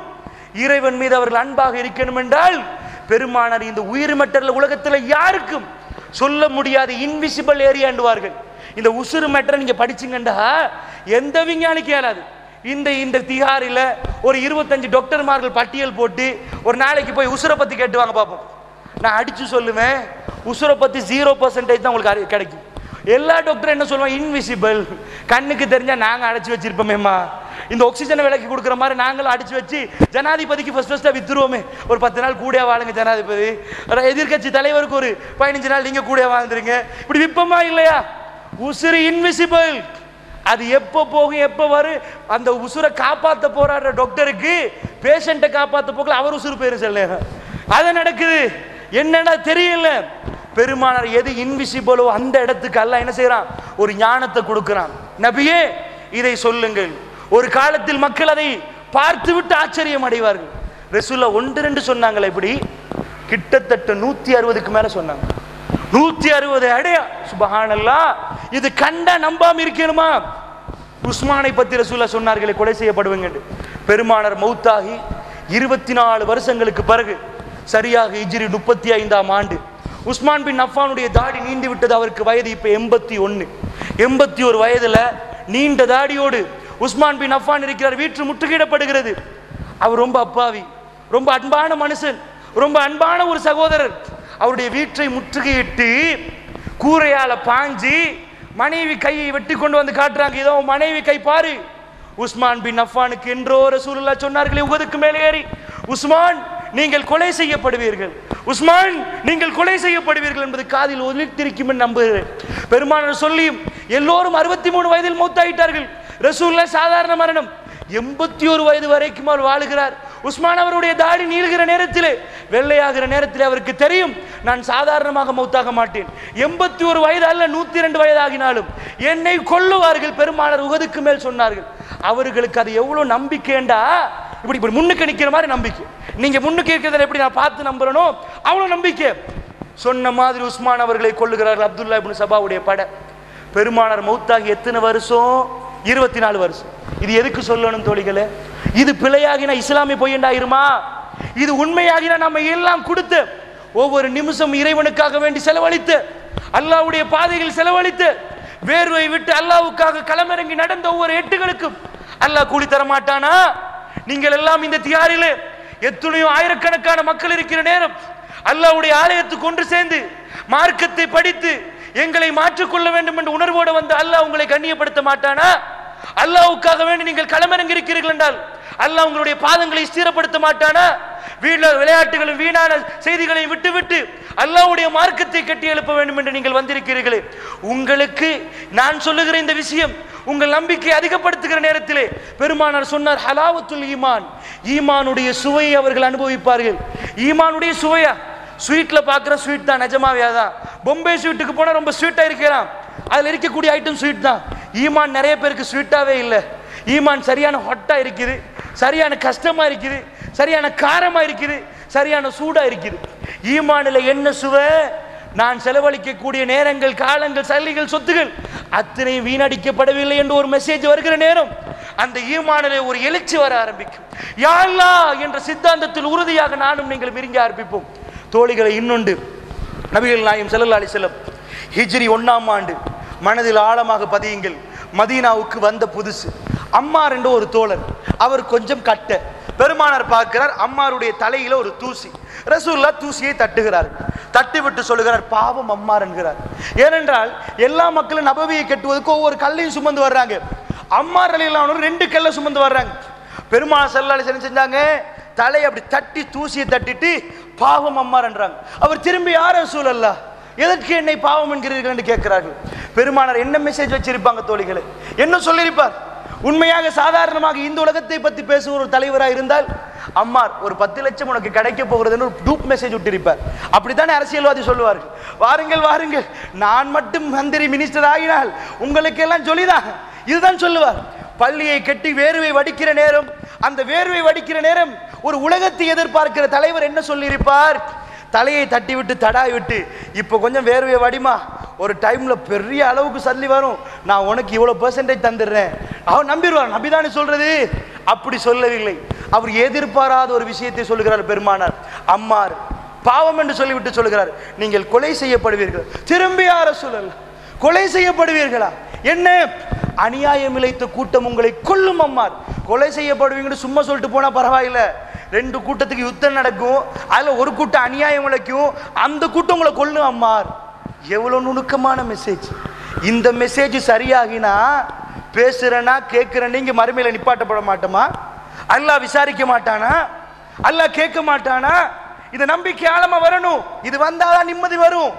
இது வராத பட்சத்தில் இந்த உலகத்தில் எந்த பெரிய ஜனாதிபதிக்கும் நினைக்கிற நிம்மதி வராது, சந்தோஷம் வராது. என்ன அம்மார் ரலியல்லாஹு சொன்னது ஹிஜ்ரி 1ல. எப்போ இது நடக்குது தெரியுமா? ஹிஜ்ரி 37. பெருமானார் மௌத்தாகி 26-27 வருஷம் கழிச்சிட்டு, ரசூலுல்லாஹ் கபர்ல வச்சு அல்லாஹ்வுடைய தூதர் 27 வருஷம் ஆச்சு. ஒரு பெரிய யுத்தம் நடக்குது சிஃபின் என்ற இடத்துல. 1.5 லட்சம் பேர் அலி ரலியல்லாஹு அன்ஹு பக்கத்துல, முஆவியா பக்கத்துல 1.5 லட்சம் பேர், 3 லட்சம் மக்கள். முஸ்லிம் உம்மத்தில் அதிகமாக முதலில் கொலை செய்யப்பட்ட யுத்தம். 70,000 முஸ்லிம்கள் கொலை செய்யப்படுறாங்க. இதுதான் முஸ்லிம்கள் எடுக்கப்படுற யுத்தம். அந்த யுத்தத்தில் அலி பக்கத்துல அம்மார் இருக்கிறார். அம்மார் கொலை செய்யப்படுகிறார். நான் கேட்கிறேன், இவ்வளவு நுணுக்கம் அது மௌத்தாகி 24 ஆண்டுகளுக்கு பிறகு நடக்குதுன்ற 25-26க்கு பிறகு ஏன் நான் நீங்களும் மௌத்தாகினத்துக்கு பிறகு நடக்கிற கெதி என்ன என்பது இப்ப விளங்குதா இல்லையா? மறுமையில் இதுக்குதான் அல்லாஹ்வுடைய தூதர் பயந்தாங்க, கண் முன்னாடி. அதான் அவர்கள் அதிகம் பயந்தது. தோழிகளை, இதை புரிந்து கொள்ளுங்கள்.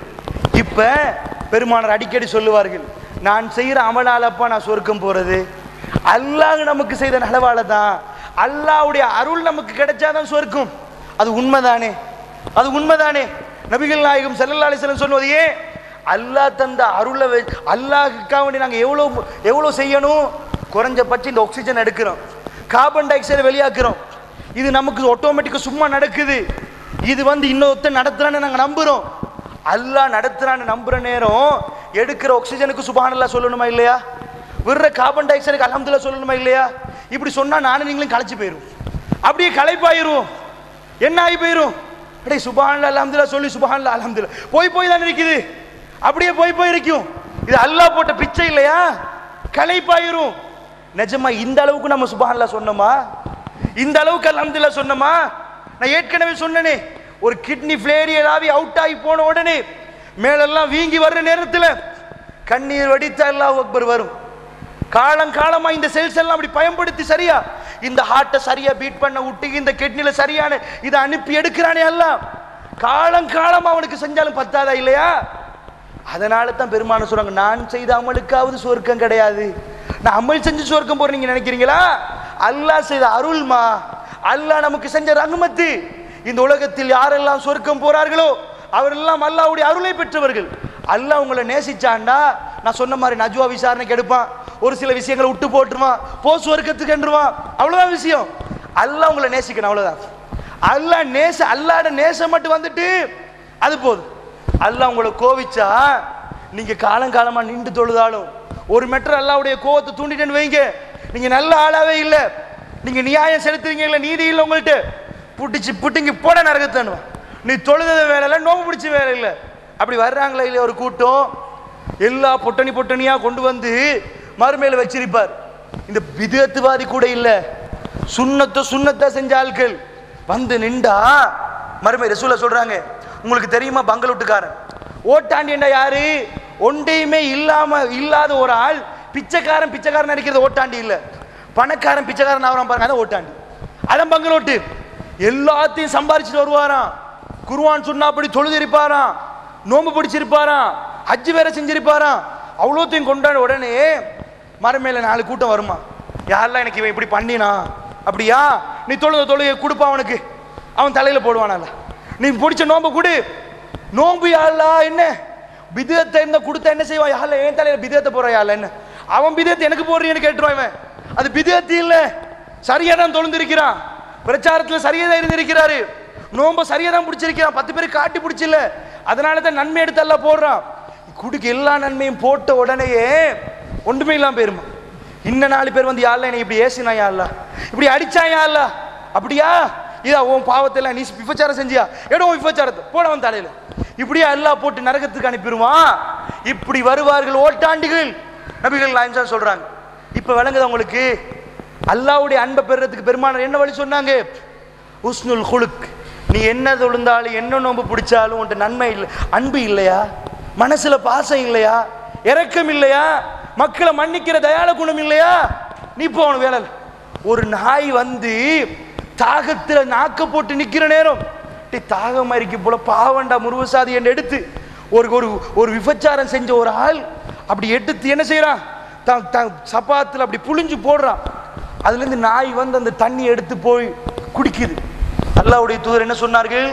முந்திய காலத்தில் இப்படி ஒன்று நடந்தது, அல்லாஹ்வுக்கு ரொம்ப பிடிச்சு போச்சு, அது அவன் அதனால் சொர்க்கம் போனான்டார். விளங்குதா உங்களுக்கு? பெருமாள் என்ன சொன்னாங்க? மீசான்ல எல்லாம் கொண்டு வந்து போடப்படும், தராசுல தொழுக நோன்பு ஹஜ்ஜி சக்காத் எல்லாம் இருக்கும். ஆனா இன்னும் பாரம் போதாது, அப்படி உஸ்னுல் குலுக் நல்ல பண்பை கொண்டு வந்து போடப்படும், அது மகா பெரும் பாரமாக இருக்கும். அஸ்கலு ஃபில் மீசானி ஹுஸ்னுல் குலுக். மீசான்ல எது தெரியுமா அதிகமான பாரம்? நல்ல பண்பெண்டார்கள். அன்புக்குரியவங்களே, நிம்மதிக்கும் அதுதான் தேவை. நீங்க சிரிங்க, உங்களை பார்த்து சிரிப்பான். நீங்க கரடு முரடா பாருங்க, உங்களை பார்த்து சைஸா தான் பார்ப்பான். ஏன்? நீங்க கொடுத்தது தான் உங்களுக்கு ரிட்டர்ன் கிடைக்கும். நீங்க அடிக்க போனீங்கன்னா உங்களை அடிப்பான். எக்ஸ்கியூஸ்மெண்ட் கேட்டா அவனே எக்ஸ்கியூஸ்மெண்ட் கேட்பான் உங்கள்கிட்ட. சொரி என்று சொன்னா அவனும் சொரி என்றுவான். இதான் விஷயம். பெருமானார் என்ன சொன்னாங்க? குல்லு மௌரூஃபின் சதக்கா, எல்லாம் சதக்கா தான். சிரி, சந்தோஷப்படு. எந்த அளவுக்கு உங்களுக்கு ஈமான் வரணும் தெரியுமா? பாதையில் பெருமானார் ஈமான பிரிச்சு பிரிச்சு பிரிச்சு போட்டு ஈமான் கிளை கிளையா மாத்துறாங்க. ஈமான்ல கடைசி கிளை கிட்டத்தட்ட 60-70 கடப்பட்ட ஈமான்ல கிளை இருக்கின்றாங்க ரசூலுல்லாஹ். அதுல ஆக கடைசி கிளை என்ன தெரியுமா? நீங்க பாதையில போற நேரம் ஒரு முள்ளு இருந்தா பின்னாடி ஒருத்தன் வந்தா குத்தினா கால் வலிக்குமே, அதனால எடுத்து ஒரு ஓரத்துக்கு போடுவீங்களே, சும்மா போடக்கூடாது. நான் நல்லவனு சொல்லுவானே, அதுக்கான அப்படி இல்லை. அடே இப்ப போறான் பாரு, ஒரு வாழைப்பழ தோலே வெளியே தள்ளிட்டு போறான் பாரு, எவ்வளவு நல்லவன் பாரு. இதுக்கு இல்ல, அவன் காலில் குத்தினா எவ்வளவு வலிக்கும் அப்படி நினைச்சு நீ போட்டு அது ஈமான்ன்றாங்க. ஈமானுக்கும் போடுற முள்ளுக்கும் தொடர்பு போடுறாங்க. ஈமான் உள்ளவன் எப்படி தெரியுமா இருப்பான்? அடுத்தவன் வந்து நெருப்புல உள்ளதை விழுப்பப்பட மாட்டான், காப்பாத்த பார்ப்பான், மேக்சிமம் ட்ரை பண்ணுவான். உங்க மனசுல நெஞ்சில கை வச்சு கேளுங்க, உங்க அண்டை வீட்டார் சொர்க்க போறதுல உங்களுக்கு அக்கறை இருக்குதா? அண்டை வீட்டார் மார்க்கத்தை ஏற்றுக்கொள்றது உங்களுக்கு அக்கறை இருக்குதா? இந்த அன்பு வந்த ஈமான் இருக்குன்னு அர்த்தம். வரலையா ஈமான் ஃபுல்ஃபில் என்று அர்த்தம். அப்ப என்ன செய்யணும்? அன்பு பாசம் எல்லாம் வரணும் என்றால் பண்பாளரை மாற்றணும். லட்சக்கணக்கான பயான் பண்ணி பெரிய ஆலிமெண்ட் போர்டு அடிச்சுட்டு ஒரு சிரிக்க தெரியலண்டா, மக்களோட பேச தெரியலண்டா, மிருகத்துக்கு மேல மிருகமா நடக்கிறார்கள்டா, அவ்வளவு தான் பிடிச்சு போச்சுக்காது. அவர் ஆலிங்கட ஜாகில், அவன் மடையன். உண்மையாக அறிவை சுமந்தவர்கள் அல்ல, அறிவும் சுமப்படணும். அறிவோற்ற சேர்த்து ஒரு அடக்கம் வரணும். அப்துகுன்ற சூழ சொல்லலையா, நான் அடிமைப்பா, அல்லாஹ்க்கு அடிமை, அந்த உணர்வு வரணும். அன்பு சகோதரர்களுக்கு இன்னொன்று சொல்றேன், ஒன்று ரெண்டு அல்ல, இந்த ஈமான வலுப்படுத்த நபிகள் நாயகம் ஸல்லல்லாஹு அலைஹி வஸல்லம் எந்த அளவுக்கு போடுறாங்கன்னு பாருங்க. அடுத்ததாக அல்லாஹ்வுடைய தூதர் ஒரு நாள் ஹசன் ரலியல்லாஹு சுமந்துட்டு வராங்க மிம்பருக்கு. இந்த பள்ளிவாசல் ஜும்மா மிம்பர் எல்லாம் எடுத்து வந்தேன்னு வைங்க, இந்த மிம்பர்ல இந்த இமாம் பயான் பண்ற நேரத்தில் நிறைய நம்ம முஸ்லீம்கள் என்ன புரியுறாங்கண்டா, இமாம் யாரோடும் பேசக்கூடாது, இமாம் மிம்பர்ல இருந்து கேள்வி கேட்க கூடாது, பயான்ல இப்படி சிரிக்கிறது பரவாயில்லை, ஜும்மால சிரிக்க கூடாது, ஜோக் மாதிரி பயான் பண்ணக்கூடாது.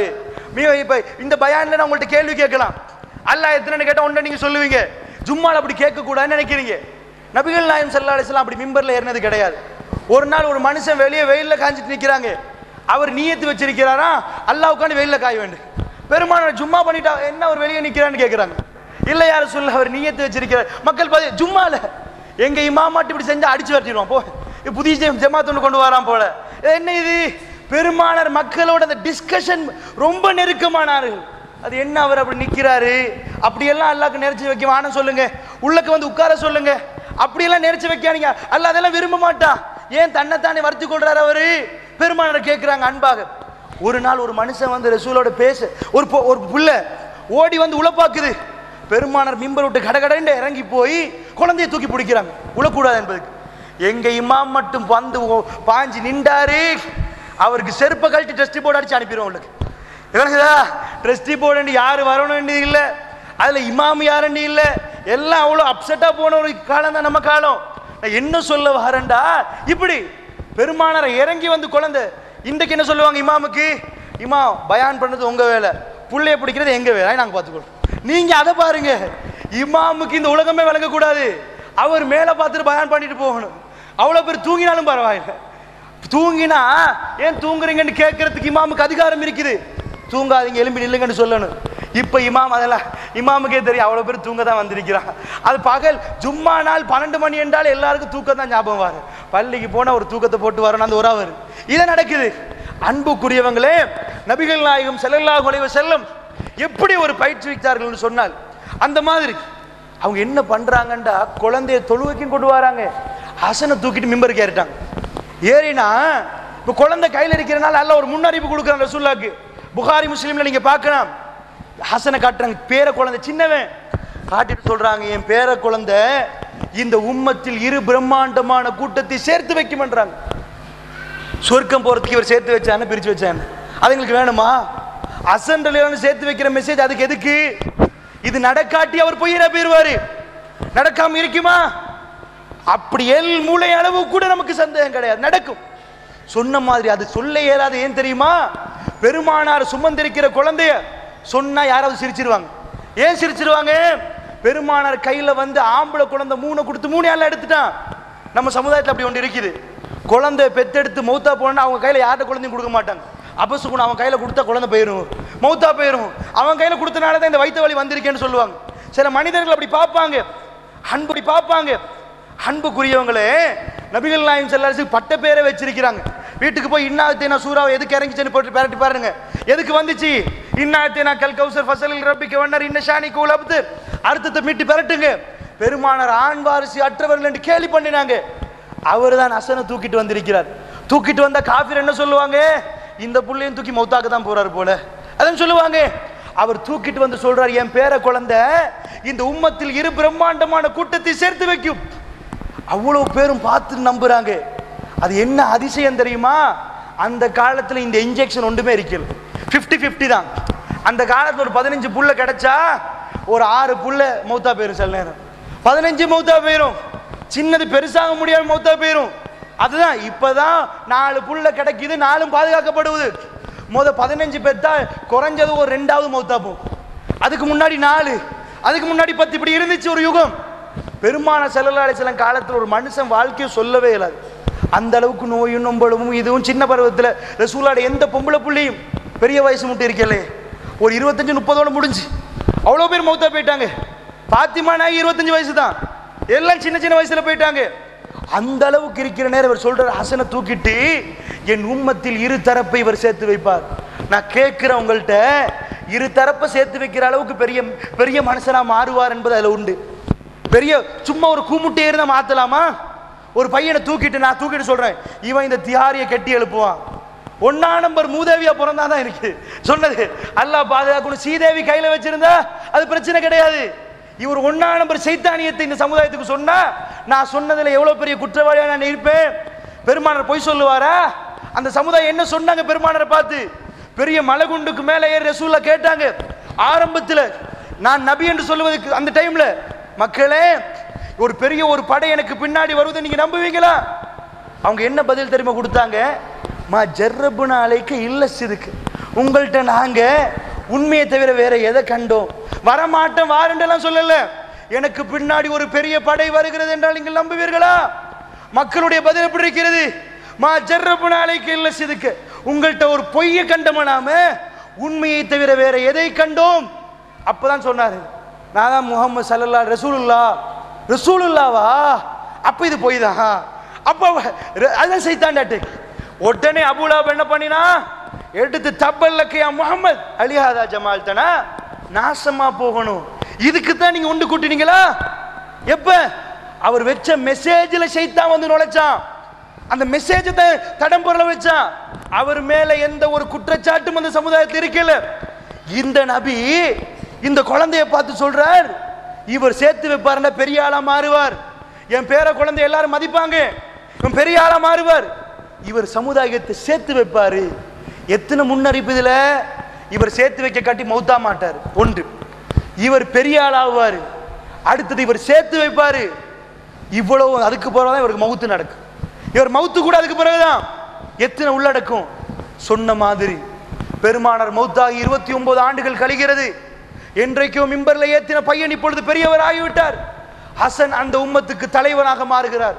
அலி பின் அபி தாலிப் கொலை செய்யப்படுகிறார். கொலை செய்யப்பட்ட உடனே ஹசன் ரலியல்லாஹு அன்ஹு அவர்கள் ஆட்சி மேடைக்கு ஏறுகிறார்கள்.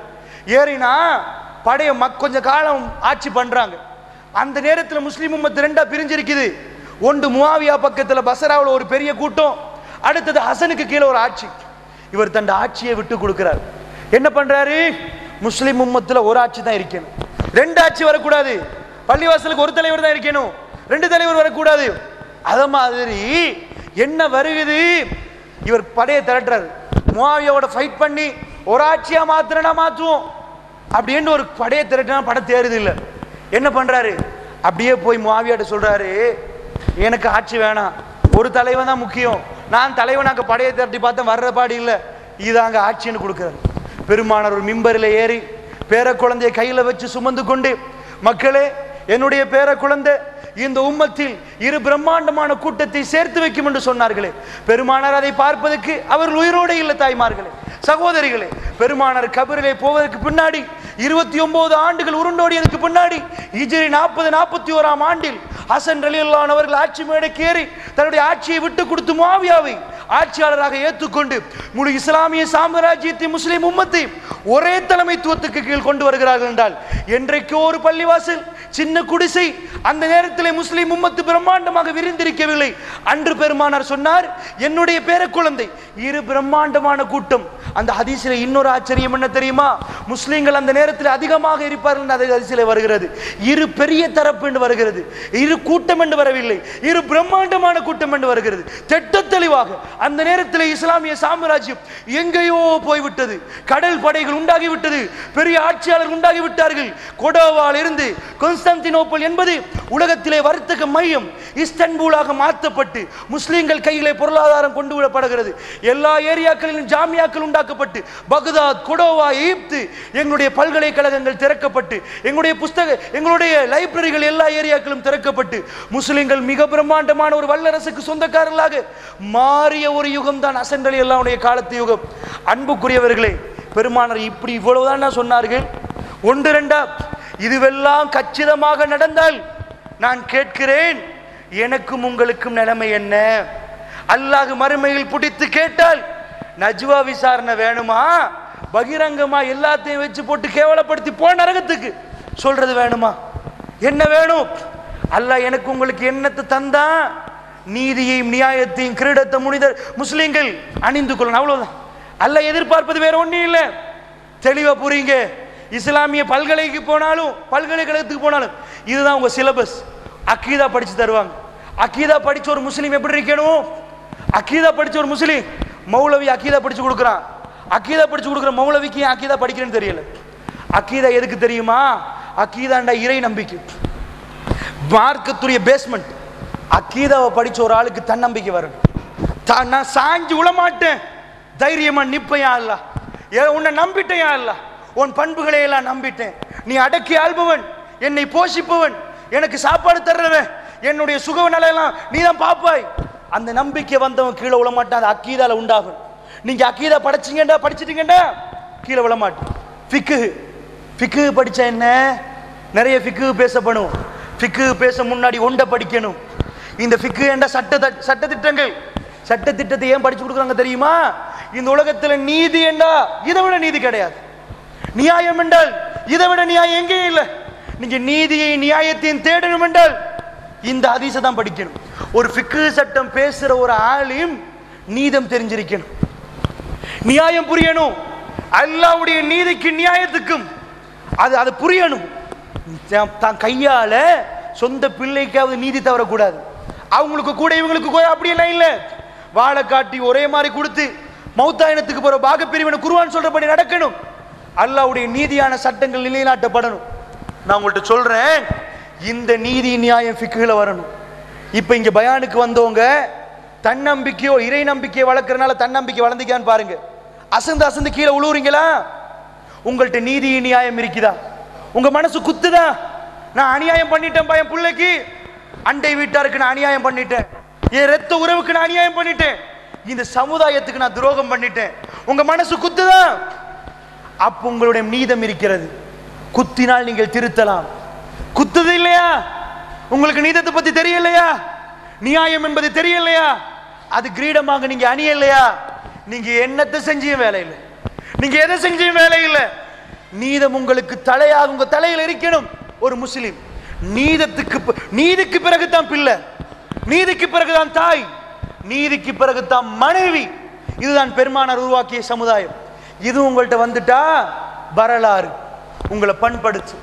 வரலாறு படிச்சா உங்களை ஓடுற ரத்தம் இது எந்த யுகத்துக்குரிய ஏத்தம் என்று விளங்கும். இது லேசிப்பட்ட சமுதாயம் அல்ல என்று உங்களுக்கு புரியும். நாங்கள் யார் என்ற உணர்வை உங்களுக்கும் உங்கள் குழந்தைகளுக்கும் அது தரும். இதுதான் அடிப்படை பாடம். தர்பியா அடிக்கடி உங்களை பக்குவப்படுத்தி உங்களை ஆன்மீக நெறியிலே அடக்கி ரொம்ப பக்குவமான மனிதரெல்லாம் மாற்றுவதற்கு அந்த பாடம். இது எல்லாத்தையும் கொண்டு வந்தா நீங்க ரொம்ப பக்குவமான ஒரு அடிமையாக, அழகான ஒரு மனிதனாக, சிரித்து திரியக்கூடிய ஒரு இளைஞனாக, யுவதியாக, தாயாக, சகோதரியாக இருப்பீங்க. இதுதான் இஸ்லாமிக் சிலபஸ். அன்புக்குரியவங்களே, நான் ஒரு சிலது தான் சொல்லியிருக்கிறேன். எனக்கு முடிக்கும் நேரம் வந்ததாக அறிவிக்கிறார்கள். அதனால் சொல்லுகிறேன், கிட்டத்தட்ட 160க்கு மேல மையத்து மட்டுமில்ல நிறைய விஷயங்கள், உயிர் பிடுங்கிற விஷயமே இன்னும் நிறைய இருக்குது. பெருமானார் நிறைய சொல்லியிருக்கிறார்கள், சொல்லுவதற்கு நேரம் இல்லை. பெருமானார் நிறைய போட்டாங்க. தாய்மார்களே, இந்த மகரிபுக்கு நெருங்கிய நேரத்தில் நானும் நீங்களும் இந்த சபையில் ஒன்று சேர்க்கப்பட்டிருக்கிறோம். என்றோ ஒரு நாள் மீண்டும் மறுமையில் வல்லாஹி ஒன்று சேர்க்கப்பட போகிறோம்.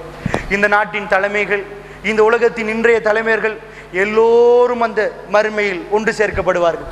நானும் நீங்களும் ஜாக்கிரதையாக ஒரு விஷயத்தை ஆழமாக புரிந்து கொள்ள வேண்டும். அன்புக்குரியவர்களே, ரொம்ப இலகுவாக சொல்லுகிறேன், வீடுகளில் உங்கள் குழந்தைகளை காத்துக்கொள்ளுங்கள். உங்கள் குழந்தைகள் நபிகள் நாயகம் ஸல்லல்லாஹு அலைஹி வஸல்லம் அவர்கள் செய்த அந்த தியாக பணிகளை நானும் நீங்களும் ஈடுபடணும். அப்பொழுதுதான் நிம்மதி வரும். நிம்மதியை தேடி திரிந்து அலைகிற உலகத்துக்கு, உளவியலை போட்டு சாப்பிட்டு ஏப்பமுட்ட உலகத்துக்கு உளவியலால் நிம்மதி அடைய முடியாது என்று உளவியலாளர்களை ஏற்றுக்கொண்டிருக்கிறார்கள். ஆன்மீக ரீதியாகத்தான் நிம்மதி கிடைக்கும். அன்புக்குரியவங்களே, ஒரு 5000 என்ற காணும் போது இந்த நேரத்தில் அதே சமயத்தில் ஒரு 5 லட்சம் காண போச்சு வைங்களேன். இப்போ நான் 5000க்கு கவலைப்படுவேனா, 5 லட்சத்துக்கு கவலைப்படுவேனா? 5 லட்சம் திருப்பி கிடைக்கப்பட்டா 5000 போனா என்னன்னு கேட்பனா இல்லையா? அதானே உண்மை. நீங்க இழக்கிற ஒவ்வொரு இழப்புக்கும் மறுமையை முன்னாடி வைத்தால் இதெல்லாம் என்னையா அல்ல, அங்கதானே கிடைக்க போகுது, விட்டுருங்க. போக போக உங்க முகத்தில் ஒரு பிரகாசம், என்னோட அல்லாஹ் இருக்கிறான்ற உணர்வு, ஒரு தெம்பு, உங்க மனதில் ஒரு ஆளுமை உங்களுக்கு கிடைக்கிற நேரத்தில் நீங்கள் மனித புனிதர்களாக மாறிவிடுவீர்கள்.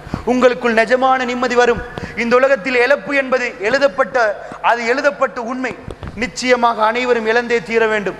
அவர்களே இந்த உலகத்தை விட்டு போக வேண்டும் என்றால் துடித்து அடுத்த பக்கம் நின்றாலும் நீங்கள் இழந்தே ஆக வேண்டும். பேசுகிற நான் இழக்க வேண்டும், கேட்கிற நீங்கள் இழக்க வேண்டும். உங்களுடைய கண்கள் எக்ஸ்பயர்ட் ஆகிவிடும், உங்களுடைய நகரங்கள் எக்ஸ்பயர்ட் ஆகிவிடும், உங்களுடைய ரத்தம் கூட எக்ஸ்பயர்ட் ஆகிவிடும், நீங்களே எக்ஸ்பயர்ட் ஆகி விடுவீர்கள். பேசுகிற நான் எக்ஸ்பயர்ட் ஆகி விடுவேன். மையத்து என்று என்றைக்கு ஒரு நாள், இன்று இல்லாவிட்டால் நாளை ஒரு நாள் மையத்து என்று என்னை சொல்லதான் போகிறார்கள், உங்களை சொல்லதான் போகிறார்கள். தோழிகளே, ஜாக்கிரதையாக ஒன்றை ஞாபகம் வைத்துக் கொள்ளுங்கள். ஒரு துண்டு அணையாடை கூட இல்லாமல் இந்த உலகத்திலே நானும் நீங்களும் பிரவேசித்தோம் என்றால், நானும் நீங்களும் வந்தோம் என்றால், இறைவன் எத்தனையோ தந்திருக்கிறான் என்று சொன்னால், இந்த நேரத்தில் ஆழமாக ஒரு விடயத்தை புரிந்து கொள்ளுங்கள். மறுமையில் சந்திக்க போகிறோம். பெருமானார் ஸல்லல்லாஹு அலைஹி வஸல்லம் உஹது யுத்தத்தில் தோக்கிறார்கள். அல்லாஹ் ஒரு உளவியல் பாயிண்ட் சொல்லுகிறான். சூரத்துல் ஆல இம்ரான் என்று நினைக்கிறேன், 150வது வசனம் என்று பார்க்கலாம். உங்களுக்கு போய் ஞாபகம் சரியில்லை. அல்லாஹ் என்ன பண்றான் தெரியுமா? அவர்கள் கவலைப்படாமல் இருப்பதற்கு நான் ஒன்று செஞ்சேன் அல்லாஹ் சொல்றான் குர்ஆன்ல. உஹது யுத்தத்தில் தோத்த உடனே சஹாபாக்கள் எல்லாம் உடனே அசந்துட்டாங்க. உஹதுல வந்து அந்த காஃபிர்கள் தங்களை மிதமிஞ்சி போகிற நேரம் அசந்துட்டாங்க. அல்லாஹ் சொல்றான், அவர்கள் வேதனை எடுப்பதற்காக நான் என்ன செய்தேன் தெரியுமா? அவர்களுடைய மனங்களில் அவர்கள் சோர்வை அடையாமல் இருக்க வேண்டும் என்பதற்காக ஒரு வதந்தியை பரப்ப விட்டோம். என்ன வதந்தி? இதுதான் உளவியல் இன்னைக்கு சொல்ற பேஸ் பாயிண்ட். உளவியலாளர்கள் சொல்ற பேஸ் பாயிண்ட் அல்லாஹ் என்றைக்கோ சொல்லிட்டான். பெருமானார் மௌத்தா என்ற செய்தியை பரவ விட்டோம். எல்லோரும் சொல்ல ஆரம்பிச்சிட்டார்கள். ஒரு பெண் ஓடி வாரா, அல்லாஹ்வுடைய தூதர் மௌத்தாகி விட்டார்களாமே. இல்லை, உங்களுடைய தகப்பன் மௌத்து, அவர் மௌத்து, இவர் மௌத்து எல்லாம் சொல்லப்படுது. ரசூலுல்லாஹ்வுக்கு என்னன்னு அந்த பொம்பளை கேட்கறாங்க. படிச்சிருப்பீங்க அந்த ஹதீஸ். அந்த உஹது யுத்த களத்துல எல்லாரும் சொல்றாங்க, ரசூலுல்லாஹ் மௌத்தாயிட்டாங்களோ, ரசூலுல்லாஹ் மௌத்தோ, இஸ்லாமே முடிஞ்சு போன மாதிரியா இல்லையா? எல்லாரும் அசந்திருக்கிறார்கள். உடனே அல்லாஹ் என்ன பண்றான்? நபி மௌத் என்ற செய்தி பொய் என்பதை உண்டா சொல்லி சஹாபாக்கள் எல்லாம் பார்க்கிறாங்க. ரசூலுல்லாஹ் மௌத் இல்லையா? ஒரு சந்தோஷம் பீரிட்டு வருது. இப்ப அவங்களுக்கு யுத்தம் தோத்தது கவலை இல்லாம போகுது. சொல்றது விளங்குது உங்களுக்கு? அதுக்கு பிறகு அல்லாஹ் சொல்றான், அவர்களுக்கு சிறிய ஒரு தூக்கத்தை கொடுத்தோம், ஃப்ரெஷ்ஷாக மீட்டி எழுப்பினோம். அவர்கள் எழுப்பினார்கள், திடகாத்தமாக இருந்தார்கள். இதுதானே உளவியலர். நாங்கள் உளவியல் இன்னைக்கு என்ன சொல்லுது? ஒரு மனுஷனுக்கு ஹிப்னோட்டிசம் என்ன? ஒரு மனுஷனை உட்கார வச்சு ஒருத்த இழந்திருப்பான், அவனுக்கு அதை விட பெரிய இழப்ப சொல்லணும். விளங்குதா? உதாரணத்துக்கு 5000 காணலன்னு பைத்தியம் ஆயிட்டு வைங்க, அவனுக்கு சொல்லணும் 5000 விட அவன் சொத்தையெல்லாம் சில காட்டி இத்தனை லட்சம் உனக்கு காணாம போயிட்டு சொன்ன உடனே ஃபெடப் ஆயிடுவான். அதுக்கு பிறகு அது வதந்தி தான், அது பொய் தான். அந்த 5 லட்சம் கிடைச்சிட்டுப்பா, இதை பாரு, கிடைச்சிட்டா, இப்ப 5000 போனது கணக்கெல்லாம் போயிடும். விளங்குதா உங்களுக்கு? உடனடியாக மனசு தான். உங்களுக்கு ஏதாவது ஒரு ஐட்டம் காணாம போய், அதை விட பெரிய ஐட்டம் காணாம போயிருந்தாதான், ஒரு மோதிரம் காணாம போயிட்டு ரொம்ப கவலையில் இருப்பீங்க. காப்பும் காணலன்னு வைங்க, மோதிரத்தை மறந்துடுவீங்க. காப்பு காணலையே, காப்பு தானே ஒரு பவுன், மோதிரம் பரவாயில்லையே அப்படின்னு போயிடும். அப்ப காப்பு இருக்கிறேன்னு வைங்க, மோதிரம் போனா பரவாயில்ல. உண்மையா பாருங்க, அல்லாஹ்வுடைய அல்லாஹ் அப்படி எங்க மனசு எப்படி வச்சாண்டா, ஒரு சொத்து இருக்க போக்குல சந்தோஷம் வழங்காது. அது காணாம போய் கிடைச்சுன்னு வைங்க, இருந்த சொத்து தான் கிடைச்சிருக்கு, சாப்பாடு போடுவான், கிடைச்சிட்டு மாஷா அல்லாஹ் சந்தோஷமா இருக்கு, வாங்க வாங்க ஏதாவது சாப்பிடுங்க. என்ன இதான் உளவி, இதான் சித்தாந்தம். அல்லாஹ் என்ன பண்றா? உஹதுல பெருமானாருக்கு பல்லு உடையுது. பெருமானார் ஸல்லல்லாஹு அலைஹி வஸல்லம் குறி வச்சு தாக்கப்படுறாங்க. சஅத் பின் அபி வக்காஸ் நெஞ்ச கொடுக்கிறாரு, என்ன கொல்லு. ஈட்டி வந்து அவருக்கு நெஞ்சில படுவது. பெருமானார் சாஞ்சு விழுறாங்க, கீழே ரத்தம் ஓடுது. காஃபிர் பார்த்தா ரசூலுல்லாஹ் விழுந்துட்டாங்க. உடனே மெசேஜ் போகுது, பெருமானார் மௌத்தாகி விட்டார். எல்லாம் ஓட்டும், ஊதல வச்சு எல்லாம் அசந்துட்டாங்க. உடனே சஹாபாக்கள் வார நேரம் அல்லாஹ் பெருமானார் திடகாத்திரம் எழும்ப வச்சு, இல்லை அவர் மௌத்து கிடையாது, அவர் யார் எந்த மனுஷனும் தீண்ட முடியாது, அவரை சாகடிக்க முடியாது என்ற மெசேஜ் வந்த உடனே சஹாபாக்களுக்கு ஏற்பட்ட சந்தோஷம் எப்படி இருக்கும்? எப்படி இருக்கும் நினைச்சு பாருங்க. உங்க குழந்தை மவுத்துன்னு வருவது ஹாஸ்பிட்டல்ல ஒரு பேச்சுக்கு, அதுக்கு பிறகு இல்ல இல்ல உசுர் இருக்கேன்டா, உங்க குழந்தை பெத்தெடுத்ததை விட சந்தோஷம் வந்து கிடைச்சிட்டா, இப்படி ஒரு சந்தோஷம். இதான் நிம்மதியை வந்து அல்லாஹ் உங்க வாழ்க்கையில விரிச்சு வச்சிருக்கிறான். நான் பேசுறேனே, சில நேரம் உங்களுக்கு விளங்கும், என்ன அல்ல அதை பறிச்சிட்டான், உங்களுக்கு கலாக்கதிர் தெரியாது. 5 வருஷம் கழிச்சு சொல்லுவீங்க, அன்றைக்கு அதை எடுத்த நாள் தான் இன்றைக்கு நான் இப்படி இருக்கிறேன். அப்படிதான் நீங்க சொல்லுவீங்க, அன்றைக்கு அது நடந்ததால தான் இன்றைக்கு நான் இப்படி நல்லா இருக்கிறேன். சொல்லாத யாராவது இருக்கிறீங்களா? கலாக்கதிர் உங்களுக்கு தெரியாது. லிகைலா தஅஸு அலாமா ஃபாத்துக்கும், பிறகு நீங்க கவலைப்படாம இருப்பதற்கு கலாக்கதிர் உண்டாக்கி நம்ப சொன்னோம். அல்லாஹ் சொல்றான், எதுக்கு நம்ப சொன்னோம் தெரியுமா? பிறகு கவலைப்படக்கூடாது. எல்லாம் அல்லாஹ் நாட்டம் தானே. அல்லாஹ் நம்மளை பார்க்க மாட்டானே, கருணையாளன் இல்லையா, ரஹ்மான் இல்லையா, மூச்சு பற்றாக்குறை இல்லாம கிடைக்கிது தானே, ஏன் எல்லாம் தரமாட்டான்? அன்பு சகோதரர்களே, இந்த உணர்வை எடுத்துக்கொள்ளுங்கள், இந்த விஷயத்தை ஆழமா உங்க மனசுல போடுங்க. இப்போ உங்களுக்கு நிம்மதி கிடைக்கும். மறுமை ஆழமாக நம்புங்கள், இறைவிடம் கையேந்துங்கள். நிறைய லட்சக்கணக்கில் துவா கேட்டிருப்பீங்க, அப்பயும் அந்த துவா அங்கீகரிக்கப்பட்டதா உங்களுக்கு விளங்கலையா? பொறுமையா நில்லுங்க, சொர்க்கத்தை அல்லாஹ் தர்றான்.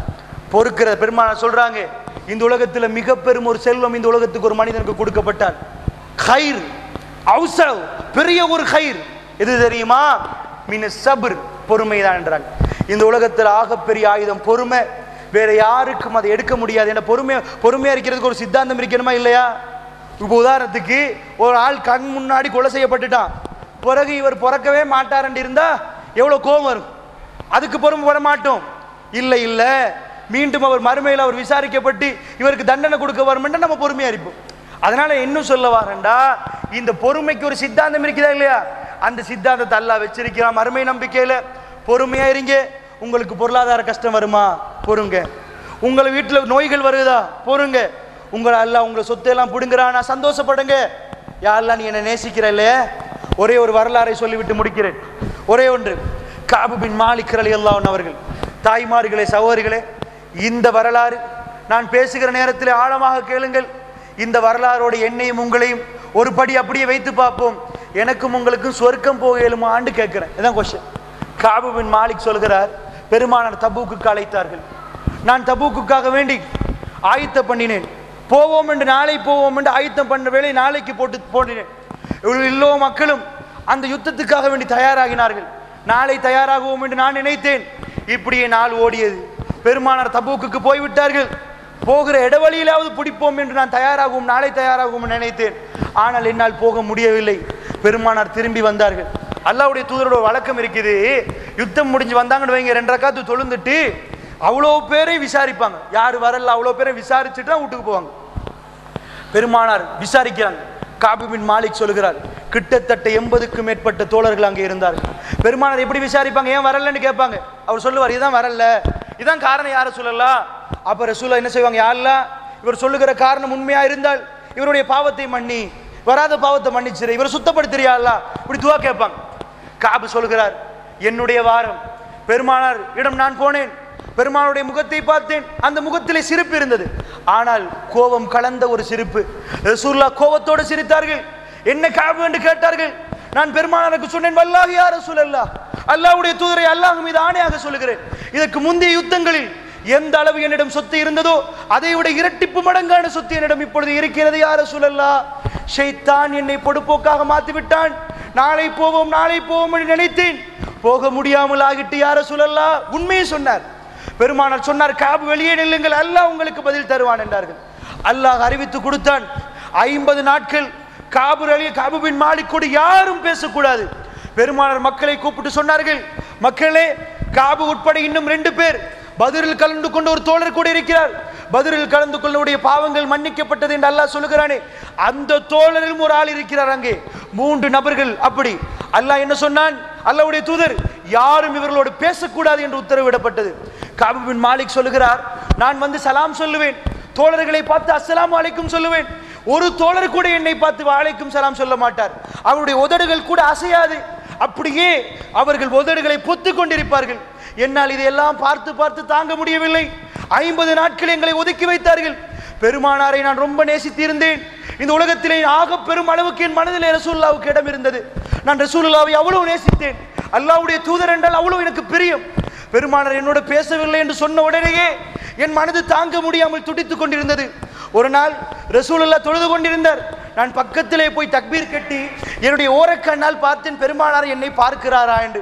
அவ்வளவு எனக்கு ஆசை, பெருமானார் என்னை பார்க்கணும் என்று. அல்லாஹ்வுடைய தூதர் என்னை பார்க்கவே இல்லை, என்னோடு பேசவும் இல்லை. நான் வேகமாக என்னுடைய நண்பருடைய வீட்டுக்கு ஓடினேன். அபூதர், அவர் என்னுடைய குடும்ப சொந்தக்காரர், அவருடைய பெரிய நண்பர். அவரிடம் போய் கேட்டேன், அபூதர், இந்த உலகத்திலே அல்லாஹ்வை விட, அல்லாஹ்வுடைய தூதரை விட இந்த உலகத்திலே நான் யாரையாவது பெருமளவுக்கு நேசிக்கிறேனா சொல்லுங்களேன். அவர் என்னை பார்த்து பேசவே இல்லை. என்னுடைய சமுதாயத்தில் யாரும் என்னை பார்த்து பேசவில்லை. பெருமானார் சொன்னதுக்காக வேண்டி அவர்கள் ஏற்றுக்கொண்டு என்னோடு பேசாமல் விட்டு விட்டார்கள். என்னுடைய நெருக்கமான நண்பரிடம் மீண்டும் சொன்னேன், அல்லாஹ்வும் அல்லாஹ்வுடைய தூதரை விட இந்த உலகத்திலே நான் யாரையாவது நேசிக்கிறேனா? அந்த அளவுக்கு யாரையாவது நேசிக்கிறேனா?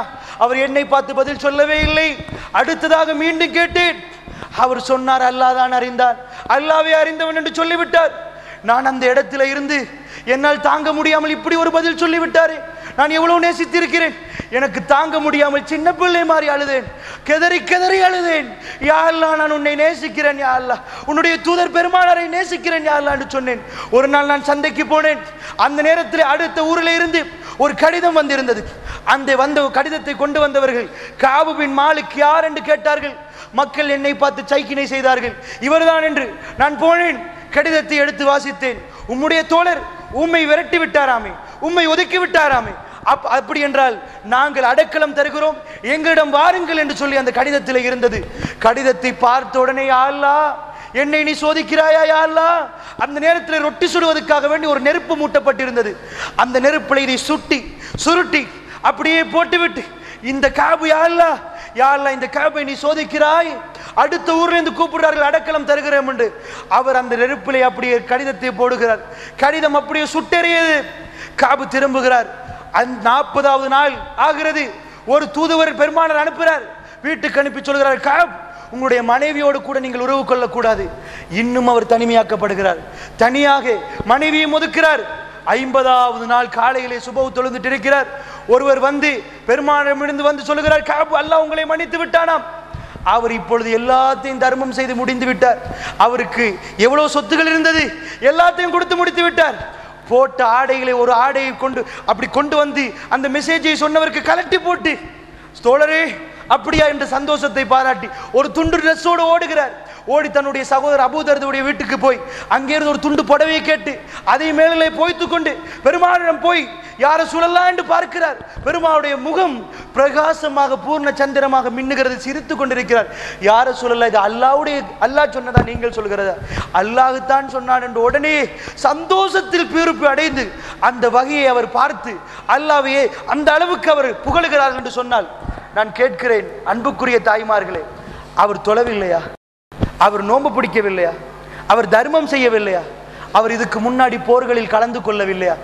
செய்த ஒரு மிஸ்டேக், தபூக்கில் கலந்து கொள்ளவில்லை. தபூக் வெற்றி, தபூக்கில் கலந்து கொள்ளவில்லை. நான் கேட்கிறேன், அவருக்கே இவ்வளவு பிரம்மாண்டமான தண்டனை என்றால், இங்கே கூடியிருக்கக்கூடிய நான், கூடியிருக்கக்கூடிய நீங்கள், பேசுகிற நான், அல்லாஹ்வுக்காக வேண்டி என்ன செய்திருக்கிறோம்? அல்லாஹ்வுக்காக வேண்டி காபு பின் மாலிக்குடைய இடத்திலிருந்து பார்த்தால் அல்லாஹ் என்னை நேசிப்பானா, கோவப்படுவானா? தோழிகளை ஜாக்கிரதையாக உண்டை ஞாபகப்படுத்துகிறேன். இன்றைக்கு மீட்டியும் போய் புகாரியிலே இந்த பாடத்தை நீங்கள் காபு பின் மாலிக்குடைய வரலாறை பிரட்டி பாருங்கள். மீட்டியும் போய் ரியாலு சாலிஹின்லையும் இந்த பாடம் இருக்கிறது, நீங்கள் பார்க்கலாம். சஹீஹ் முஸ்லிம்லையும் உங்களுக்கு பார்க்கலாம். நீங்கள் பார்த்து மீட்டியும் பார்த்து விட்டு உங்கள் மனசிலே கேளுங்கள், அடுத்த வீட்டிலே 10 ஊடுகளை தட்டி அல்லாஹ்வுடைய மார்க்கத்தை சொல்லாமல் இருந்தால் எனக்கு சுவர்க்கம் கிடைக்குமா? ஒரு யுத்தத்துக்கு போகாத தோழருக்கு 50 நாள் இப்படி ஒரு கடுமையான சட்டம் என்று சொன்னார். அல்லாஹ்வுடைய தூதர் தன்னுடைய மானத்தை விட்டு மரியாதையை விட்டுவிட்டு மக்காவிலே கூடாரம் அடித்திருக்கக்கூடிய ஆரம்ப காலத்திலே மக்கள் எல்லாம் ஹஜ்ஜிக்கு வருவார்கள். தன்னுடைய ஆடைகள் எல்லாம் நிர்வாணமாக கலைந்து விட்டு விசிலடித்து தவாப் செய்வார்கள். அந்த காலத்திலே கூடாரம், ஒவ்வொரு கூடாரத்தின் போய் நான் தான் முஹம்மது, நான் தான் நபி, என்னை நீங்கள் ஏற்றுக்கொள்ளுங்கள் என்று அத்தனையும் விட்டு அந்த மக்களை கெஞ்சி கூப்பிடுவார்கள். தாயிஃபுக்கு ஓடி போனார்கள், யாரும் இல்லை. சின்ன பிள்ளைகளை வைத்து கல்லை கொடுத்து அடித்தார்கள் பெருமானாருக்கு. ரத்தம் வடிய அல்லாஹ்வுடைய தூதர், அல்லாஹ் மிகவுமே நேசமானவருக்கு அப்படி ரத்தம் வருகிறது என்றால் அல்லாஹ் அதை விரும்புகிறார். தன்னுடைய அடியாருக்கு ரத்தம் வருவதை அல்லாஹ் விரும்புகிறார். தன்னுடைய அடியார் எல்லா வீடையும் தட்டி மக்களை அழைக்கிற நேரம் அல்லாஹ் விரும்புகிறார். தோழிகளே, நீங்கள் சொகுசாக இருந்து விட்டால் சுவர்க்கம் கிடைக்குமா என்பது எனக்கும் உங்களுக்கும் சந்தேகம். அப்படி என்றால் இறுதியாக சொல்லுகிறேன், பாதையிலே இறங்க வேண்டும், வீடு வீடாக தட்ட வேண்டும். இந்த தியாரில் உள்ள எல்லா மக்களுக்கும் எனக்கும் உங்களுக்கும் ஒரு கடமை இருக்கிறது. வாழும் காலத்திலே கடைசி மூச்சு விடும் வரையில் நான் மார்க்கத்தில் இருக்கிறேன் என்று சொகுசாக போக முடியாது. வல் அஸ்ர் இன்னல் இன்சான லஃபீ குஸ்ர் இல்லல்லதீன ஆமனு வஅமிலுஸ் ஸாலிஹாத்தி வதவாஸௌ பில் ஹக்கி வதவாஸௌ பிஸ்ஸப்ர். சத்தியமாக காலத்தின் மீது சத்தியமிட்டு அல்லாஹ் என்ன சொல்கிறான்? அல்லாஹ்வை நம்பி சாலிஹான அமல்கள் செய்து ஒருவருக்கொருவர் சத்தியத்தை உபதேசித்துக் கொண்டு பொறுமையாக யார் நிற்கிறார்களோ அவர்களுக்கு அவர்தான் நஷ்டம் அடையாதவர்கள். நீங்கள் சாலிஹான அமல் செய்தால் நஷ்டம்தான். 4 சொல்லுகிறான் அல்லாஹ். பொறுமையும் இருக்க வேண்டும், ஒருவருக்கு ஒருவர் உபதேசித்துக் கொள்ள வேண்டும், ஈமான் கொண்டிருக்க வேண்டும், அமலும் செய்திருக்க வேண்டும். நான் ஈமான் கொண்டு விட்டேன் யா அல்லாஹ், போதாது. கஅப் பின் மாலிக் உங்களை விட உச்சக்கட்ட ஈமான் அவருக்கு. அமல் செய்து விட்டேன் யா அல்லாஹ். கஅப் பின் மாலிக் உங்களை விட அமல் செய்து இருக்கிறார். யா அல்லாஹ் ஒருவருக்கு ஒருவர் உபதேசம் செய்து கொள்கிறேன் யா அல்லாஹ். அப்படிவா உபதேசிக்கிற நேரம் அடிப்பார்கள், பொறுமையா இருந்து கொள். பெரும் அல்லாஹ்வுடைய வேதம் சொல்லுகிறது. அதனால் இந்த இடத்திலே கூடப்பட்ட எல்லோருக்கும் சொல்லுகிறோம், இன்ஷா அல்லாஹ் நானும் நீங்களும் அல்லாஹ்வுடைய ரஹ்மத்துக்கின் பேரால் இந்த இடத்திலே ஒன்று சேர்க்கப்பட்டிருக்கிறோம். எனக்கும் அல்லாஹ் உங்களுக்கும் ஒரு அளவு ரஹ்மத்து நாடி இருக்கிறான். அவன் மிகவுமே அன்பாளன், அவன் ரஹ்மான், அவன் ரஹீம். என்னையும் உங்களையும் தேர்ந்தெடுத்திருக்கிறான் என்றால் தேர்ந்தெடுக்கப்பட்ட நானும் நீங்களும் இன்னும் கஷ்டப்பட்டு 5 வீடுகளுக்கு 6 வீடுகளுக்கு சென்றாவது நான் என் சார்பில் இவர்களை எல்லாம் மார்க்கத்துக்காக அழைக்கிறேன், இவர்களை எல்லாம் பயானுக்கு அழைக்கிறேன் என்று சொல்லி அவர்களை எல்லாம் அழைப்பது உங்கள் கடமை தோழிகளே. அப்படியெல்லாம் செய்தால்தான் சுவர்க்கத்துக்கு ஃபுட்போர்ட்லையாவது போகலாம். சீட்டு கிடைப்பது என்பது ரொம்ப கஷ்டம். அபூபக்கர் ஃபில் ஜன்னா, உமர் ஃபில் ஜன்னா, உஸ்மான் ஃபில் ஜன்னா, அலி ஃபில் ஜன்னா, அவர்களுக்கு சீட்டுகள் உண்டு தோழிகளே. அவர்கள் எங்களோடு பார்க்கிற நேரம் அவர்கள் மலை, நாங்கள் எல்லாம் மடுக்கும் கீழாகத்தான் இருக்கிறோம். நாங்கள் ஃபுட்போர்ட்லையாவது ஏற வேண்டும் என்று சொன்னால் பாரிய அளவில் கஷ்டப்பட வேண்டும் என்பதை ஞாபகப்படுத்தி இந்த நேரத்தில் அல்லாஹ் என்னையும் உங்களையும் பொருந்து கொள்வானாக. அல்லாஹ்வுடைய நேசம் எனக்கும் உங்களுக்கும் வர வேண்டும் என்பதற்காக இவ்வளவு நேரம் உரை நிகழ்த்தினேன், இவ்வளவு நேரம் கேட்டிருந்தீர்கள். இந்த புனிதமான நோக்கத்தில் அல்லாஹ் என்னையும் உங்களையும் சுவர்க்கத்தில் சேர்த்து வைப்பானாக. வஸ்ஸலாமு அலைக்கும் வரஹ்மத்துல்லாஹி வபரகாத்துஹு.